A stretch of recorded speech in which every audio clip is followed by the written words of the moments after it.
Aqui, ó. Galera, vai cair de novo aqui meu zoom, depois é só clicar no nick de novo, tá todo mundo junto aqui, tá? Então assim, a vista frontal, superior e lateral esquerda, nem sempre, para essas pecinhas que eu já passei para vocês, elas são excelentes. Elas mostram com muita tranquilidade como é que funciona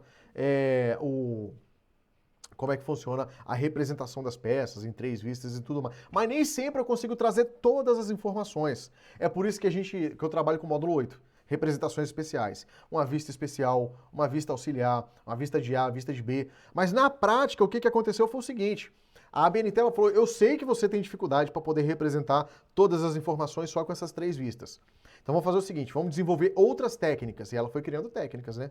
Técnica para você fazer uma vista auxiliar, técnica para você fazer uma vista especial de A, de B. Então assim, eu vou mostrar para vocês as técnicas, né? O que ela ensinou para a gente poder desenvolver os nossos projetos. O que eu vou ensinar nesses módulos, no módulo 7 e em especial no módulo 8, são, por exemplo, vamos segmentar a função aqui de desenhista projetista. Tem um camarada que ele projeta uma máquina. Ele vai, modela, coloca as informações, coloca o peso, dependendo do programa, o Inventor, por exemplo, ele faz isso. Dependendo do programa, você faz um modelamento todo, o programa, você fala para ele qual é a carga que vai ficar em cima, qual é a rotação que vai funcionar, aquela coisa toda. A própria biblioteca do programa já faz os cálculos estruturais e qual é o material que tem que vir no seu projeto. Beleza? Depois disso, o Inventor vai e faz o rebatimento das vistas, o detalhamento. Então esse é um tipo de desenhista, que esse é o projetista. Tem o tipo de desenhista de planejamento, que foi o que eu fui. O desenhista de planejamento, o que ele faz? Ele é um técnico de planejamento, ele recebe uma demanda que é da manutenção no conjunto mecânico, da manutenção na máquina, fabricar a recuperação de uma estrutura, como a canaleta de sucata, por exemplo, de uma siderúrgica.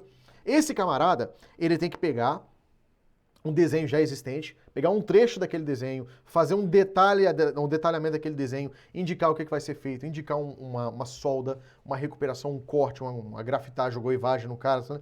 Ou pegar o desenho do zero mesmo, quando é uma peça de emergência, de urgência, e desenhar tudo aquilo ali no AutoCAD e colocar essas informações.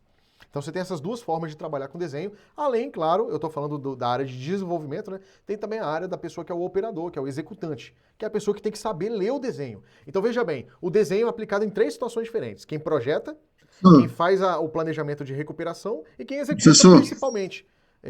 Diga-me, deixa eu ver quem está falando. O que é goivagem? Eu já vi essa palavra, mas eu não estou lembrado. O que é goivagem? Quando a gente faz um cordão de solda numa chapa, né? Aí você une 2 peças. Pá, unir aqui as 2 peças, né? Imagina que aqui tem um cordão de solda. Então, para eu arrancar esse cordão de solda, existe um processo chamado goivagem. Eu vou pegar aqui rapidamente para mostrar para vocês, ó. Goivagem. Uma foto, para fazer sentido para vocês aqui. Deixa eu pegar aqui uma foto aqui. Aqui, ó, esse aqui. Esse aqui é uma goivagem com maçarico. Dá para fazer com maçarico, dá para fazer com caneta, com tocha. Aí depende só do processo. Então, eu vou mostrar aqui 2 fotos para vocês. Deixa eu subir a tela aqui. Aqui, ó. Então, vocês estão vendo agora minha tela do navegador. Esse processo aqui, se é um maçarico, né? Esse aqui é um bico de goivagem, né? O que ele faz? Ele faz isso aqui numa solda velha, ó. A solda que está com trinca, uma solda que está com problema, você coloca ele nesse ângulo aqui de uns 15 a 25 graus, e na hora que você acende o calor do maçarico, pode ser um maçarico, pode ser uma tocha mesmo. Isso aí faz com grafite também, né, professor? Grafite, exato, isso que eu ia falar, pode ser com grafite mesmo ali, esse aqui, ó, grafite de goivagem, ó. Pode ser com... Usei muito eletrodo de frange também, chanfre. Grafite de goivagem. Esse aí é o grafite. Esse aqui, ó, pode ser com esse grafite aqui também, que você bota ele nessa tocha aqui, ó, coloca o grafite aqui. Na hora que você encosta o grafite na terra, ele solta tanta descarga elétrica que ele vai derretendo e você vai virando um pincel mesmo. Você vai fazendo isso aqui, ó. Vai o grafite com ar na tocha, né? Exatamente. E o ar vai soprando, né? Aí você vai fazendo isso aqui, ó. Você vai limpando. A gente usa lá. Eu uso lá. No caso, ele vai fundindo a solda, né? Ele derrete e depois o ar vai soprando, vai arrancando tudo, né? Ele tem força e vai arrancando tudo. É tipo pra arrancar, pra não estragar a peça, né? Muito. Quando precisa tirar só a solda mesmo. Cara, e quem trabalha com solda aqui sabe que às vezes chega o inspetor de solda. Exato. Já fiz esse trabalho aí com eletrodo de chanfre já, professor. Oi? Já fiz muito isso com eletrodo de chanfre. Que é um eletrodo de alta temperatura que você usa ele para poder arrancar a solda. Uns conhecem como eletrodo de chanfre, outros conhecem como eletrodo de grafite. Ah, tá, grafite, é o que eu conheço como grafite, por isso que eu já ia pesquisar aqui na hora. Mas o grafite normalmente você usa ele muito, mas é com ar comprimido junto, né? Agora o chanfre não, é só na alta temperatura, você regula a máquina, você usa a máquina na temperatura Isso. Já tô pesquisando aqui já, deixa eu subir a tela pra gente ver junto. Aqui, ó. A gente usa bastante para fazer, retirar material, fazer até corte em chapas muito rústicas. Eletrodo de carvão conheço. Eletrodo de goivagem, deve ser esse aqui que você tá falando, ó. É isso aí, eu conheço como eletrodo de chanfre. Eletrodo de chanfre, né? Ela é mais ou menos esse aí mesmo. Eletrodo de chanfre. Aqui, ó, eletrodo de corte e chanfro, de 4 milímetros. Dessa forma que eu não conhecia, não. Essa forma é o Zé. Legal. Esse aqui é eletrodo de chanfre. Perguntou pra mim o que eu acho. Ele deve fazer um trabalho muito parecido com o grafite goivador, né? De goivagem. Isso, quase o mesmo. Só que ele não usa o ar comprimido, ele é ligado direto você usa no alicate de solda, né? Com a amperagem mais alta que você puder colocar na sua máquina. E você faz o corte também. Se for essas máquinas portáteis, então você passa... Não, ela não aguenta não. Ela tem que ser uma máquina acima de 450 amperes para poder usar ela. Tá, tô vendo. Pô, legal. Isso aqui, por eletrodo, eu confesso que eu não conheci. Eu conheci já usei muito pro grafite, né? Eu mesmo já fiz bastante. Com grafite e com maçarico. Maçarico também tem uns bicos goivador, né? Eu já fiz bastante com maçarico. Agora com eletrodo, pra mim, eu vou dar uma estudada, eu gosto. Quando eu pego uma tecnologia nova assim. Nova não, que eu não conheço. Aquela vez mesmo, eu te mostrei aquele britador mesmo, pra retirar algumas peças dela, a gente usou aquele eletrodo, o eletrodo de chão, pra cortar. Né? Isso, aquele não, britador de bola. Ele. Aquele que eu te mostrei, eu te fiz aquela pergunta pro senhor sobre o material da solda MIG. Você podia fazer enchimento com a solda MIG. Lembro. Aí você falou do tamanho da solda, né, que eu falei que ia dar trabalho. Isso. Rapaz, se eu te falar a verdade pra você, que aquela peça me deu trabalho, mas ela teve que voltar pra trás. Sério? Deu trabalho. Os pessoal lá montaram ela rodou tudo bem, mas a espessura da chapa rachou ela. Aí tivemos que voltar pra trás, cortar ela de volta, ela puxou a solda, nós não fizemos travamento muito bem travado, na hora de solda ela fugiu 6 milímetros. Rapaz, faltou uma nervura. Então, aí o eixo, na hora de montação do eixo dela, ela deu essa diferença grande. Aí nós tivemos que desmontar um lado dela e puxar ela, colocar um suporte bem reforçado. Eu lembro. Trabalhozinho pra nós. Cara, solda, nervura e solda, eu acho que anda bem lado a lado, né, cara? Não tem... Cara, igual eu trabalhando um pouco com caldeireiro, né? Se eu fosse fazer as montagens que eu ia fazer, toda vez que eu fazia uma montagem, se eu não colocasse nervura, um bacalhau, um cachorrão que a gente falava, se eu não colocasse, não travasse a peça de fato, era aperto que a gente passava. E a qualidade do aço também justifica muito. Sim. Com um aço bom, com um aço mais ruim, inferior, ele dilata bastante. O aço, nossa, o aço ele tem uma diferença do caramba na hora que você vai fazer um cordão de solda, inclusive com o eletrodo. Não só o aço e o eletrodo, né? Tem uns eletrodos que made em China, né? Hoje em dia o pessoal não fala muito isso, mas nós, assim, mais do passado, assim, a gente sabe que a China mandava uns produtos bem ruins aqui pro Brasil, né? Tem uns eletrodos que vêm da China que, pelo amor de Deus, eu nem posso falar isso no YouTube, senão o YouTube me bloqueia. Mas aqui eu posso falar. Tem uns eletrodos que vêm da China que, pelo amor de Deus, você vai botar aquilo no solda e nem por reza. Nem por reza. Tem bastante no mercado hoje. Mas eu ainda falo a verdade pra você. Pra mim o melhor é o OK. O Exabe OK. Sem dúvida nenhuma, ele é o melhor. Aí você tem um eletrodo da China e o OK. Aí você pega os dois e vai comparar. O OK é uma caixa de 90 e poucos reais. Da China é 30 reais. Né? Aí você fica meio assim. A empresa lá que eu trabalhei, ela comprou uma leva da China na época, né? O eletrodo era tão ruim que a empresa ela pegou e ela comprou a leva da China e depois em seguida ela comprou da Exabe de novo. Porque não deu, não rolou. Aí ela foi e comprou o Exabe de novo. Até o rendimento dele é bem melhor, nossa. Ficou um tempão parado lá. E a empresa falava, quando vocês tiverem que fazer ponteamento lá, qualquer coisa, gambiarra, usa esse aqui, por favor, pra acabar com o estoque. Nossa, era muito. Pra quem conhece soldador aí, sabe que o soldador é um bicho enjoado. Nossa senhora, se não tiver do jeito que tem que ser, não sai um bom cordão, né? Eu que já fui caldeireiro, você sabe muito bem como é que é. Sim. Eu quando, no título de caldeireiro, preparando peça, se eu fizesse um ponto ruim, o soldador reclamava. Se eu fizesse um chanfro ruim na preparação, o soldador reclamava. Chanfro? Se eu fizesse um chanfro ruim, os caras reclamavam, entendeu? Os caras reclamavam que, às vezes, o chanfro tinha lá uma abertura de 30 milímetros, eu abri um pouquinho mais, 35, os caras diziam, bicho, olha o tempo que eu vou ter que queimar eletrodo aqui dentro. Eu enchi o saco. Pô, você quer matar o soldador? Quer matar o soldador, pô? Ai, senhores, deixa eu ver aqui, só fechar essa tela aqui, que eu não sei qual tela que vocês estão vendo minha agora. Aí vai cair aqui e a gente volta, tá bom? Na hora que cair aqui, lá no mesmo link. Meus queridos, então assim, Voltando aqui à situação, eu estava falando ali das 3 fases de planejamento de serviço, né? Que eu falei lá da primeira fase, que era quem era o desenhista. Opa, vou voltar aqui.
Beleza, à medida que o pessoal for chegando, a gente vai liberando aqui de novo.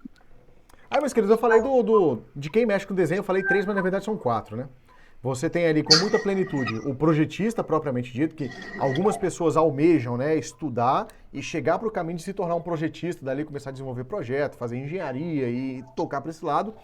Algumas pessoas que desenvolvem a habilidade para trabalhar em planejamento, né, que é planejamento de serviço, aí usa o desenho para outro segmento, desenvolve menos a modelagem, né, que é desenvolver uma máquina como um todo, e desenvolve mais, propriamente dito, o serviço de recuperação. Tem as pessoas que leem os desenhos.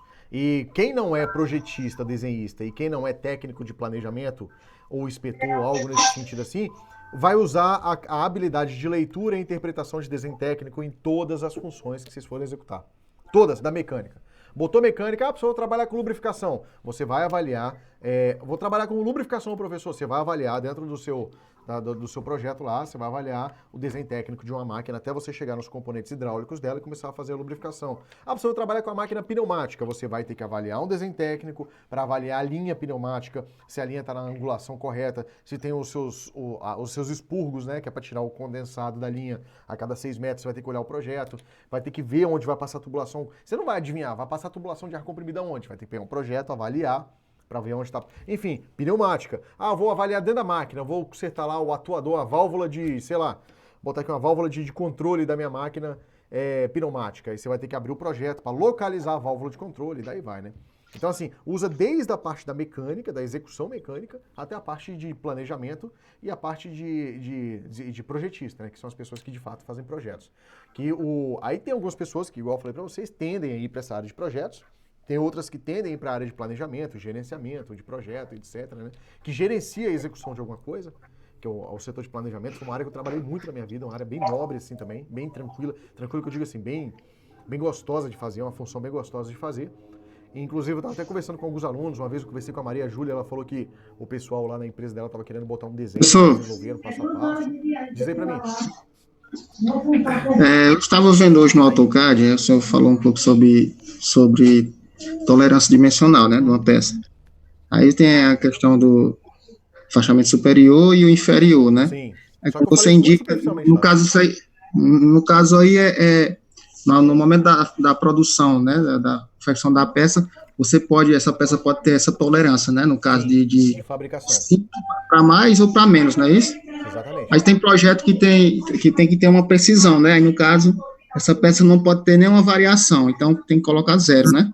A variação, no caso, dessa tolerância, como é assim? Não, assim, não tem como, você nunca vai conseguir fabricar, assim, de antemão eu vou falar para você que você nunca vai conseguir fabricar uma peça exatamente igual a outra, porque você tem variação de temperatura de ambiente, variação de dilatação de máquina, vibração, a própria ferramenta de desbaste, ela não vai estar igual hoje e amanhã, entendeu?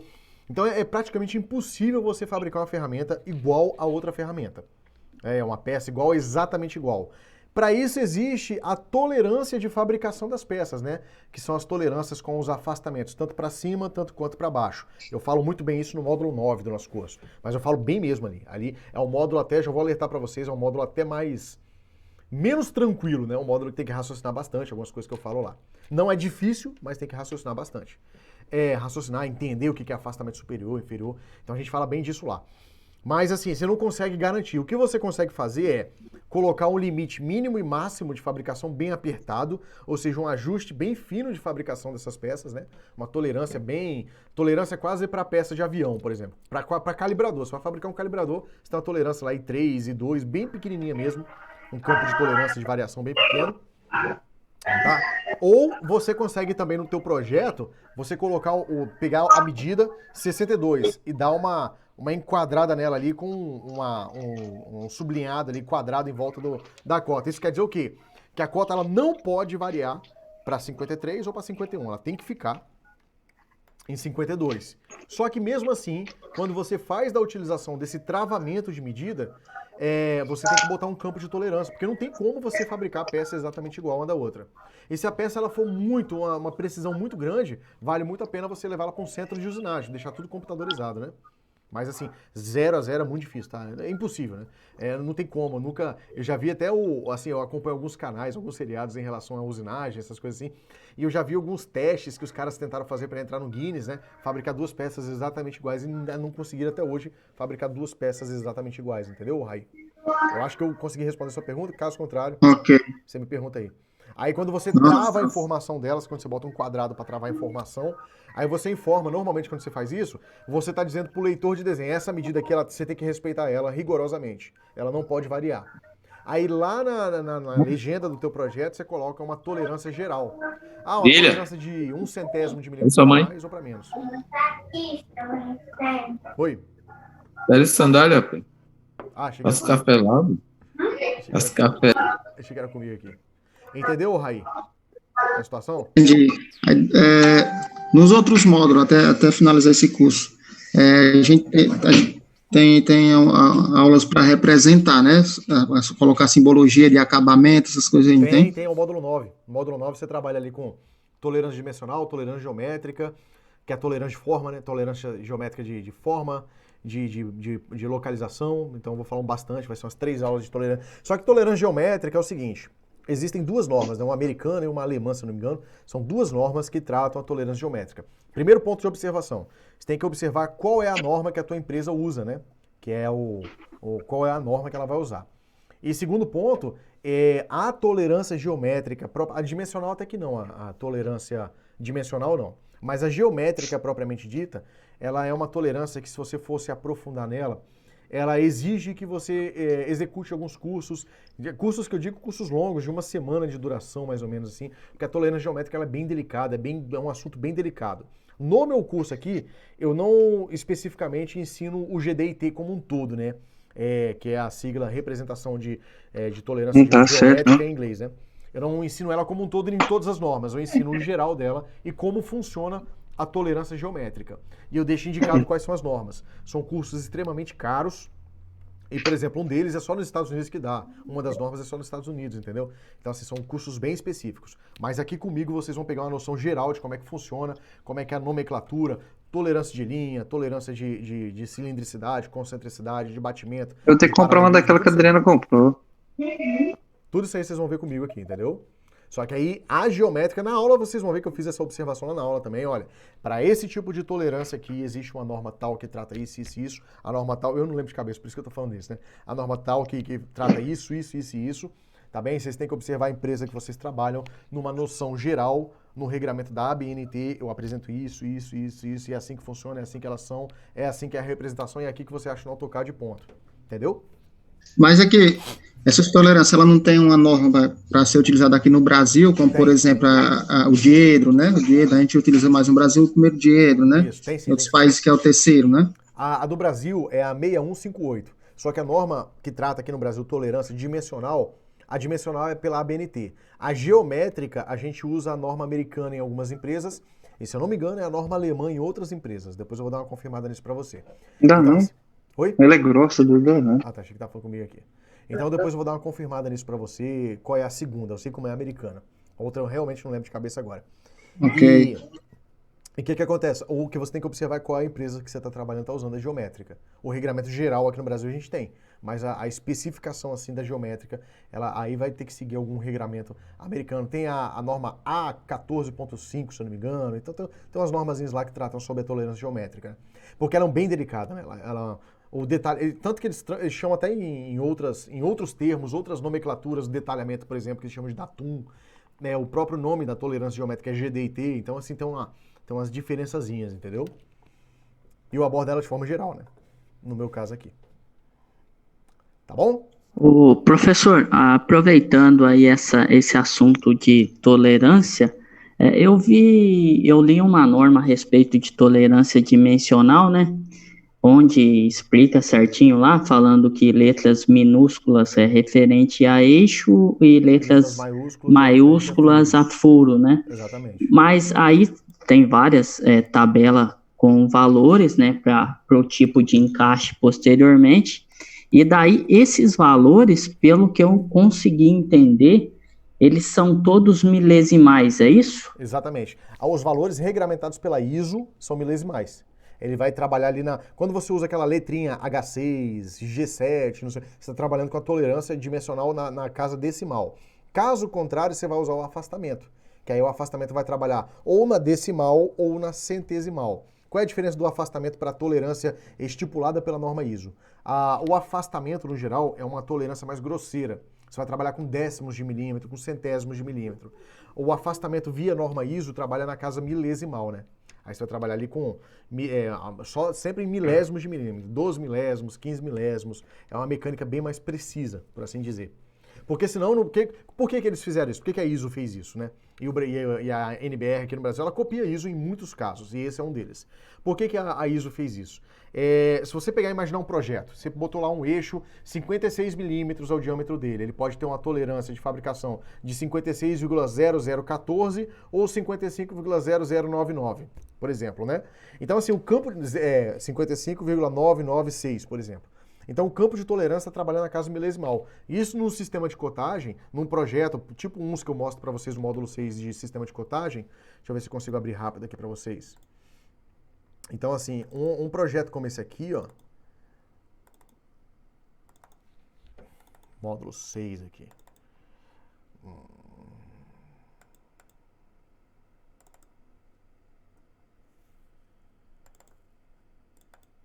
Aqui, ó. Vou pegar um eixo aqui bem eixo mais complexo aqui, para mostrar para vocês. Esse eixo, não, esse aqui é muito simples, peraí, deixa eu pegar outro aqui. Esse aqui é mais complexo, mais cheio de informação. Deixa eu puxar aqui agora para vocês poderem ver meu eixo. Aqui, ó. Agora sim, vocês devem estar vendo agora minha tela, o eixo que eu estou mostrando aqui para vocês. Esse eixo aqui, se você olhar o afastamento que está aqui, é porque esse desenho aqui ele é muito antigo, então quando ele foi desenvolvido, não existia a norma ISO ainda para tolerância dimensional. A gente trabalhava só com a norma antiga, que era a tolerância IT. Mas se você olhar aqui, a informação lá na casa milesimal, ela fica muito confusa. Então, assim, estipulou-se a gente trabalhar com a letra, né, substituindo os valores de informação. Então, se tem uma letra aqui H6, H7, o que você tem que fazer? Terminou aqui, você vai lá na tabelinha da norma ISO mesmo, e bate a letra que está dando, aí lá você localiza o valor em afastamento. Quais são os afastamentos? Aí uma coisa que eu falo para vocês vão trabalhar com o desenvolvimento de planejamento de serviço. Eu vou planejar aqui um eixo que vai montar no rolamento, você já tem as tolerâncias de montagem do rolamento, bota no projeto, olha, vamos supor, H7, bota aqui no projeto uma tabelinha, ó, H7, bota afastamento superior e afastamento inferior, para você ajudar quem está lendo o desenho, porque nem sempre o operador vai ter isso, normalmente eles têm uma carteirinha que eles carregam, eu tenho a minha, inclusive, que carrega no bolso com os valores de tolerância dos principais eixos e furos, né? Mas se não tiver, mas vale a pena você botar no teu projeto aqui também, ó, a H6, tolerância ao afastamento superior e o afastamento inferior, isso vale a pena, entendeu? É uma boa prática, a gente tem que pensar o seguinte: nós, no título de desenvolvimento de projetos, nós estamos, vamos supor aqui, eu estou técnico de planejamento. Nós temos todos os recursos do mundo para pesquisar e inserir numa ordem de serviço e tudo mais.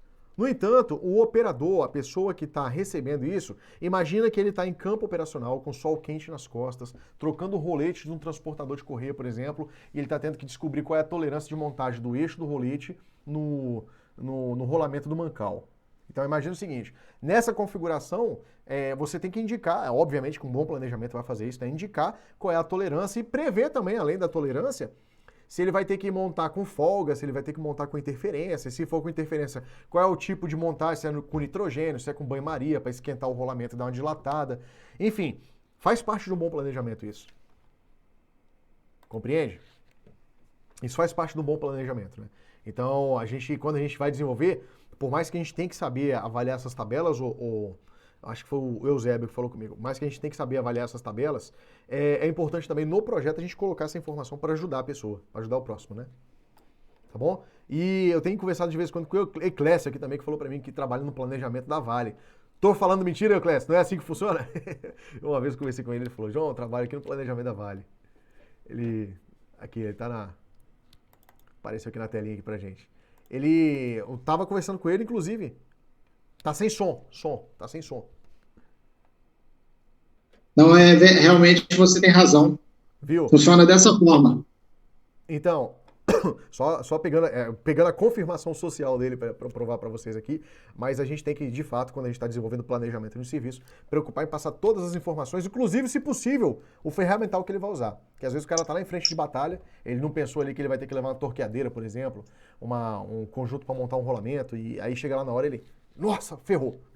Aí vai ter que voltar de onde ele tá, de carro, porque essas empresas são muito grandes. Tem que pegar o carro dele lá no setor de almoxarifado, buscar os componentes e tudo mais. Então, assim, um bom planejamento tem que se preocupar em tudo. Planejar, gente, vocês querem treinar planejamento? Eu quero virar um técnico de planejamento, é uma área muito gostosa de trabalhar. É assim, começa a planejar desde uma festa de aniversário da casa de vocês, que você vai pensar no copinho, na água que vai ter para os convidados, a cadeira. Isso aí se aplica dali de um planejamento de uma casa, de uma festa, etc., dentro da indústria. Eu tinha uma colega minha de trabalho, na última empresa que eu trabalhava o Eclésio, numa fiscalizadora dentro da área da Vale, a Progen, uma empresa de projetos de gerenciamento. Você deve conhecer porque ela é muito ativa na Vale, né? Ela está na área ainda. Está na área, lá no teu caso está na área ainda, né? Aqui na Vale trocou pela EPC Engenharia. Mas assim, o serviço... A gente tem EPC aqui também, tem a Progen, tem várias aqui... Concremate, né? Progen, EPC, Concremate, tem mais umas 3 aqui. Sim, e aí assim, tomando só o exemplo que o Eclésio falou das empresas que trabalham lá no complexo que ele trabalha, né? Eu tinha uma colega minha, eu trabalhei na Progen, que foi uma dessas empresas de gerenciamento de projeto.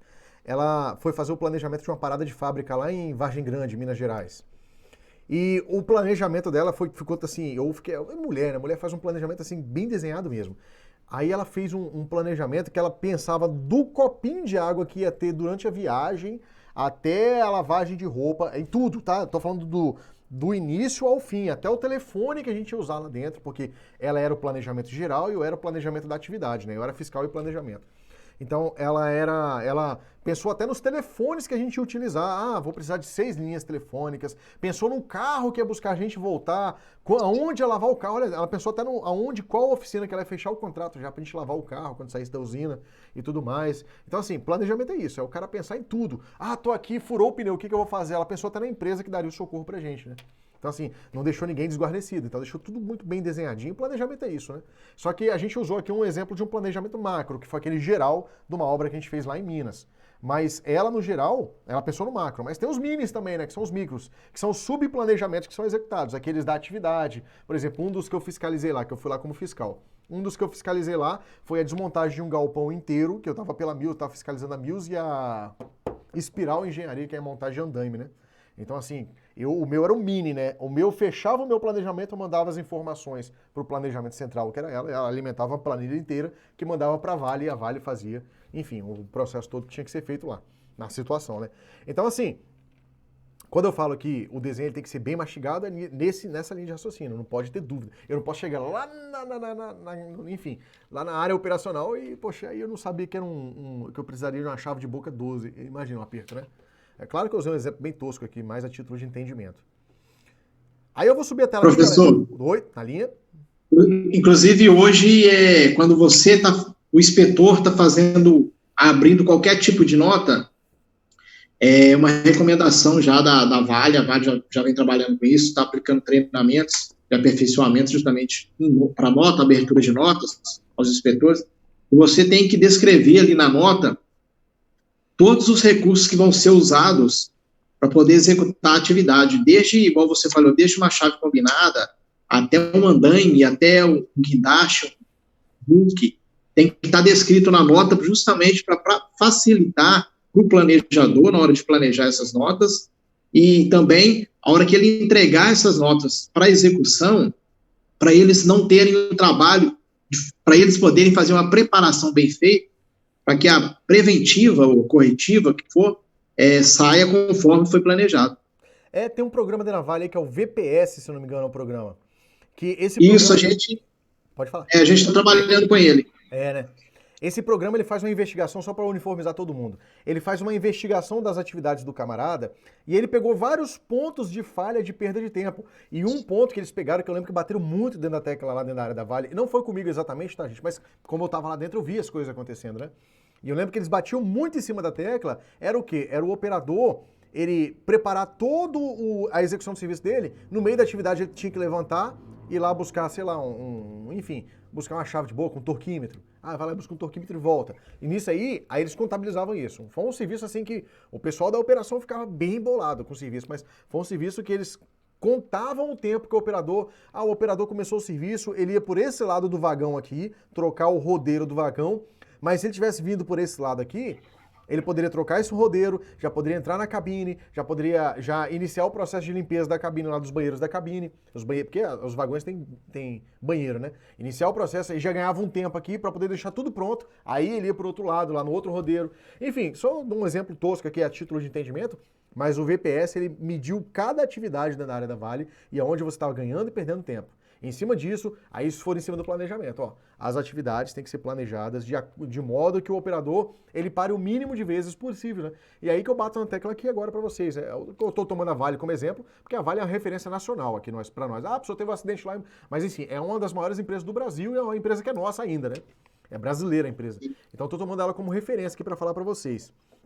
Mas isso se aplica a qualquer grande empresa. Se você falar de Coca-Cola, se você falar de ArcelorMittal, o grupo ArcelorMittal, se você falar de Samarco, se você falar de Suzano, todas essas empresas, não vou dizer o VPS propriamente dito, mas a questão de planejamento, nível de planejamento, é dessa maneira que eu estou falando. Assim, professor, sim? Na empresa onde eu trabalho, né, a gente, toda semana, geralmente é sexta-feira, a gente tem o dia do planejamento. Lá no planejamento, quem participa da reunião de planejamento é o executante, técnico de segurança, o operador e o técnico mecânico. Então, ali a gente discute todo esse sistema, né, de manutenção, se vai ser corretiva, preventiva, né? E um detalhe que a gente tem maior cuidado a mais é você planejou a atividade. Se essa atividade vai ser daqui a uma semana, ou talvez assim, no outro dia, se mudar o cenário, por exemplo, chover, quer dizer, praticamente aquele planejamento foi por água abaixo. Gente, né? Porque mudou o cenário já é outro, tá entendendo? Sim. E assim, e tem um também que a gente usa, que é pelo gráfico, né, que todo mundo conhece, que é o famoso espinha de peixe. Uhum. Né? Não sei se você conhece também, eu não gosto muito desse não, mas... Ishikawa, né? Mas às vezes a gente usa, é isso aí. Conheço ele pelo nome técnico dele, Ishikawa. É mais falado o nome técnico dele, pelo menos aqui na minha área, no meu estado aqui. Mas eu sei qual é, a espinha de peixe, Ishikawa. Só para poder pontuar para todo mundo aqui, que eu gosto assim, né? De quando a gente traz uma informação, espinha de peixe, diagrama. Quando eu trago alguma informação assim, só para todo mundo conversar a mesma língua, é um diagrama de causa e efeito, tá, gente? É esse aqui, ó. Isso aí. Aqui é para ninguém ficar para trás quando a gente estiver falando. É isso aqui, ó. A gente costuma pegar o objetivo, que a gente tem o objetivo final. Deixa eu pegar esse aqui que tá mais bonitinho. A gente tem o objetivo final aqui, que é o problema, né, o efeito. Aí você vai listando as causas, ó, a máquina, aí ele falou cenário, aí o tempo virou o tempo, o equipamento, equipe, né? Porque a equipe é um problema que acontece. A equipe pode se tornar um problema. Você planeja uma atividade inteira. Chega lá na frente, o atacante da sua equipe tá com, sei lá, coronavírus, pegou coronavírus. E é um problema, então você está desfalcado da equipe, né? Até você chegar no problema, no efeito. Então é um diagrama de causa e efeito. A gente pode botar dessa maneira. É esse diagrama aqui, ó. Isso aqui a gente usa muito dentro da indústria para você desenhar o início de um projeto, de uma parada de usina e etc, né? Mas isso aqui na vida você pode usar um negócio desse, né? Você encontra o problema, você desenha as causas dele, a sua vida ela vai ficar mais organizada. Eu tenho outra turma aqui que tá comigo, que é a turma 3. Tem um menino lá, o nome dele é Celso.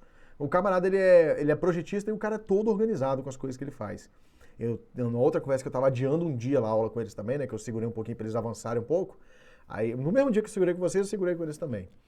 Aí ele falou, não, pera aí, professor, deixa eu anotar na minha planilha aqui. Então você já vê que o cara é todo organizado, né? Isso faz toda a diferença pra gente na vida profissional. A empresa lá, eu costumo falar que a empresa lá...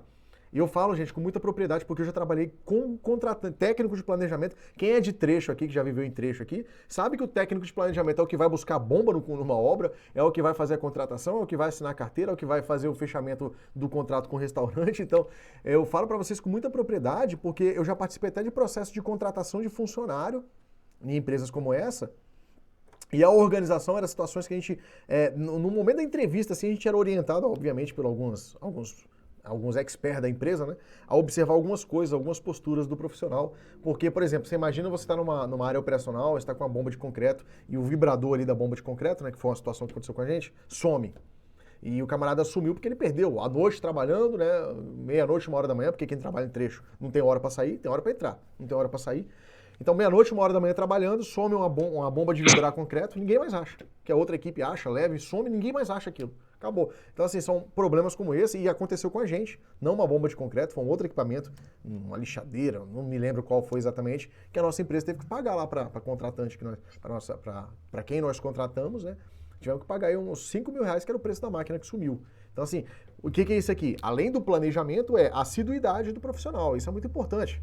Isso é uma coisa que a gente bate muito na tecla, né? Tem um camarada aqui na nossa empresa que ele é coaching, ele trabalha com coach, liderança, chefia, ele é especialista nisso. Ele trabalhou no grupo Coca-Cola. E todo treinamento que a gente faz conjunto para as empresas, ele me chama para participar com ele, porque eu tenho alguns exemplos bem cabulosos da área, né? E ele gosta de usar esses exemplos para poder falar, olha, gente, isso aqui é dinheiro que vocês estão jogando pela janela. E é a mais pura da verdade, né? E isso vira... Quem gosta de usar muito isso é técnico de segurança. Quando você acontece um acidente na empresa, eles usam muito isso aí. O diagrama de Chikawa? Sim, para poder fazer a investigação do acidente. Sim, já vi. Já vi técnico de segurança usando isso já também. Achei bem interessante, inclusive, né? E o deles, eles abrem... Já aconteceu comigo já uma vez. Eu me queimei de maçarico, tostei o dedo uma vez com maçarico, e eles fizeram... Primeira vez quando eu descobri que era uma escama de peixe. Ó, te mostrar fizeram aqui, investigação todinha. Vou mostrar que você não é o único, tá? Não sei se vocês vão conseguir ver. Esse trecho aqui do meu braço aqui, ó. Dá pra ver que a pele é um pouquinho diferente? Sim. No meu caso, que não foi o maçarico, foi o plasma, né? Foi uma máquina bem semelhante. A tocha do plasma, a mesma coisa.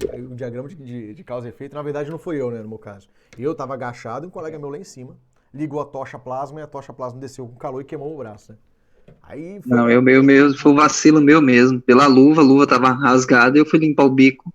E tava deixando um pouco aberto a sentilena e ela entrou, a sentilena pra dentro da luva e eu fui acender o maçarico e ela deu explosão no negócio. Mas meu dedo virou que nem um pé de galinha essa pecada. Jesus! Então, nossa, a luva tava bem... Provavelmente no Ishikawa botou lá que pode ter sido um vacilo seu, mas se a luva não tivesse furada, não teria nada disso acontecido. Nossa, foi. Desde a saída do mancherifado da luva, lá, eles queriam saber qual era a CA da luva, tudo isso, né, se ela estava vencida ou não, se era tempo de troca. O fato dela estar variada, né? Assim, eu particularmente, eu avaliando isso que você está falando, eu acredito 90% do problema ao furo da luva, né? Porque aí entrou o gás. Porque se tivesse fechado, esse gás ia ficar do lado de fora. Você nem ia perceber, ia tocar o seu dia normal. Isso nem ia acontecer assim. Mas se eu te falar a verdade pro seu professor, acho que 90% mesmo, um pouco é vacilo da gente, a pressa de executar o serviço. Né? Se a gente parar para pensar, tudo isso, né? Sabia que a luva estava furada, não usava. Assim, tem uma outra estatística também, né? Aí quem é da área, ou é Eclésia que é da área aqui, vai saber. E eu vi esse estudo dentro da Vale. Foi dentro da ArcelorMittal. 92% dos acidentes que ocorrem dentro da... Olha só o que eu estou falando para vocês, estou falando de quase 100%. 92% dos acidentes que ocorrem dentro das indústrias, das grandes indústrias, a causa é humana. Dificilmente é problema da empresa, problema da máquina, a causa é humana. Seja pressa, seja igual, por exemplo, em 2009, aqui na Arcelor Tubarão, que é uma unidade da ArcelorMittal aqui no meu estado, né? Em 2009, caiu um silo que estava sendo soldado em cima de 8 operadores e matou os 8, né? E estava sendo soldado, era um processo, só que era ao tempo livre. Começou a chover forte, a equipe de manutenção parou de trabalhar no silo, acumulou água em cima, aumentou o peso. A equipe que estava passando embaixo, chovendo muito forte, raio, trovão, foi se abrigar embaixo do silo. Nisso que foi se abrigar embaixo do silo, eles pularam o isolamento, o silo soltou lá de cima, caiu com tudo e matou os 8 de uma vez só, né? E eram peças pesadas, eu não me lembro, mas assim, na casa de toneladas, né? Eram peças pesadas que caíram. E matou os 8 operadores que foram para baixo do silo. Aí teve aquela investigação toda, na época era... teve a investigação, deu mídia, foi jornal, aquela coisa toda, mas sim, pode culpar o que for a empresa, mas na minha opinião a empresa ela não tem como controlar tudo. Essas empresas elas são muito grandes, elas têm uma área territorial muito grande. A empresa aqui, a Arcelor Tubarão, ela tem um tamanho, ela é muito grande, ela tem um tamanho da cidade que eu moro, pra você ter ideia, né, que é uma ilha, a cidade que eu moro é Vitória, né? É uma ilha. A empresa tem o tamanho da ilha. Só pra você ter noção do que eu tô falando. Pra você andar de carro dentro da empresa é 1h30, 2 horas. De carro, andando a 60 por hora. Então, assim, é muito complicado a empresa ela cuidar de tudo se o operador ele negligencia algumas regras, né? E uma das regras lá de ouro é você não furar o isolamento. E tava isolado da área. Causa humana. 8 pessoas morreram por causa humana, né? É verdade. Igual você disse aí, eu concordo com você, porque 70% das causas dos acidentes são responsabilidades nossas, porque a empresa, ela se protege com as ferramentas proativas, e mesmo assim, a gente ainda é aquele famoso jeitinho, é rapidinho, vou resolver isso aqui, é rapidinho, e nesse rapidinho você perde a vida, você perde um membro da mão, do corpo, corta um dedo, fica afastado, então assim, traz um transtorno muito grande, porque 70% daquilo que a empresa prega, a gente não cumpre. A gente acha que a empresa hoje, principalmente hoje, igual a Vale hoje, devido aos últimos acontecimentos, né, as tragédias e tal, a Vale se tornou hoje, sim, está muito complicado, a Vale não aceita herói dentro da empresa. Uhum. Se você acha que, não, vou fazer rapidinho. Se você faz rapidinho e deu certo, ninguém vai te dar os parabéns. Uhum. Falo porque eu trabalho no planejamento, PCM, e assim, agora deu alguma coisa errado, fora do contexto, fora do planejado, você vai responder, vai ser feita análise de falha, igual o colega aí falou, que a luva dele estava rasgada, ele falou assim, 70%, a culpa foi minha, 90% foi minha, porque a luva estava rasgada e eu quis fazer o serviço rápido. Então, quando você faz a análise de falha, você chega realmente aonde que falhou. E não adianta a gente falar, não foi a culpa não foi minha. Não, vai chegar onde vai. Então, as empresas estão se protegendo cada vez mais em relação à segurança, porque quando morre alguém dentro das instalações industriais, repercute de forma muito mal, tanto nacionalmente como internacionalmente, para aquela empresa. E às vezes acontece algumas coisas que a responsabilidade é humana, mas o que sai, a forma que sai, é atribuída somente... Por exemplo, esse do silo que aconteceu aqui em 2009, a empresa, na época, na CST, ela foi assim, responsabilizada, o nome dela foi pro jornal, mas igual você falou, Eclésio, a causa ali, a atitude humana que provocou tudo, ela não foi nem comentada. Isso foi falado lá dentro, que a empresa se defende também, né? Foi falado lá dentro e tudo mais. Mas aqui fora não foi nem lembrado, só foi lembrado assim, morreu 9. Aí vai pra mídia e a mídia faz aquele auê e você que tá dentro da empresa, você sabe que não foi bem assim, que as coisas foram um pouco... morreu 9, morreu, mas não foi bem assim do jeito que eles desenharam que foram, enfim. Enfim, a gente vê muita coisa acontecendo e que, na verdade, a falha humana, ela sobressai a responsabilidade da empresa, mas acaba ficando a responsabilidade pra empresa, né? A gente já vê isso muito acontecendo. Sim. E vê também o contrário, tem os dois, né? Tem os dois. É porque eu tô tomando exemplo de multinacional, mas a gente vê os dois também. Nas empresas medianas para menos, você também encontra muita empresa com atitude irresponsável, né? Que é, no caso, colocar o operador para trabalhar com EPI inadequado, porque é mais barato. Já vi isso, né? Um operador igual, por exemplo, alguém falou comigo que trabalha com britador. Britador, quando você vai trabalhar com solda e corte no britador, voa fogo para tudo quanto é lado. O mínimo que o camarada tem que usar é a touca de proteção, aquela balaclava, né? Que tampa tudo aqui assim. O cara tem que se proteger. Se o cara tiver com a touca normal, ele vai queimar o pescoço. Eu tenho uns queimadão aqui porque eu usei touca normal. Eu falo pra vocês com propriedade nesse sentido, né?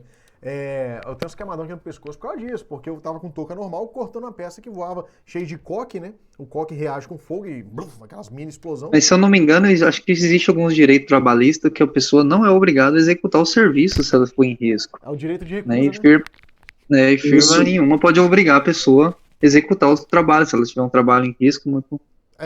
sendo um trabalho seguro, né? Igual um outro acidente que eu vi também, aí na BR distribuidora, né?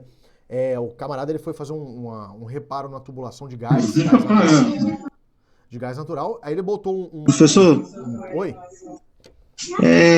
Vocês falando de EPIs aí, qual o risco da gente encontrar empresas que vendam materiais, né? EPIs com CA alterado? Se existe o risco de ver o CA alterado, você está falando? Ou sem CA? Com o CA alterado, né? Que é o certificado de aprovação. Ou eles alterar só para poder vender o EPI. Cara, de brasileiro eu não duvido de nada, cara. Eu particularmente nunca peguei um EPI com CA alterado.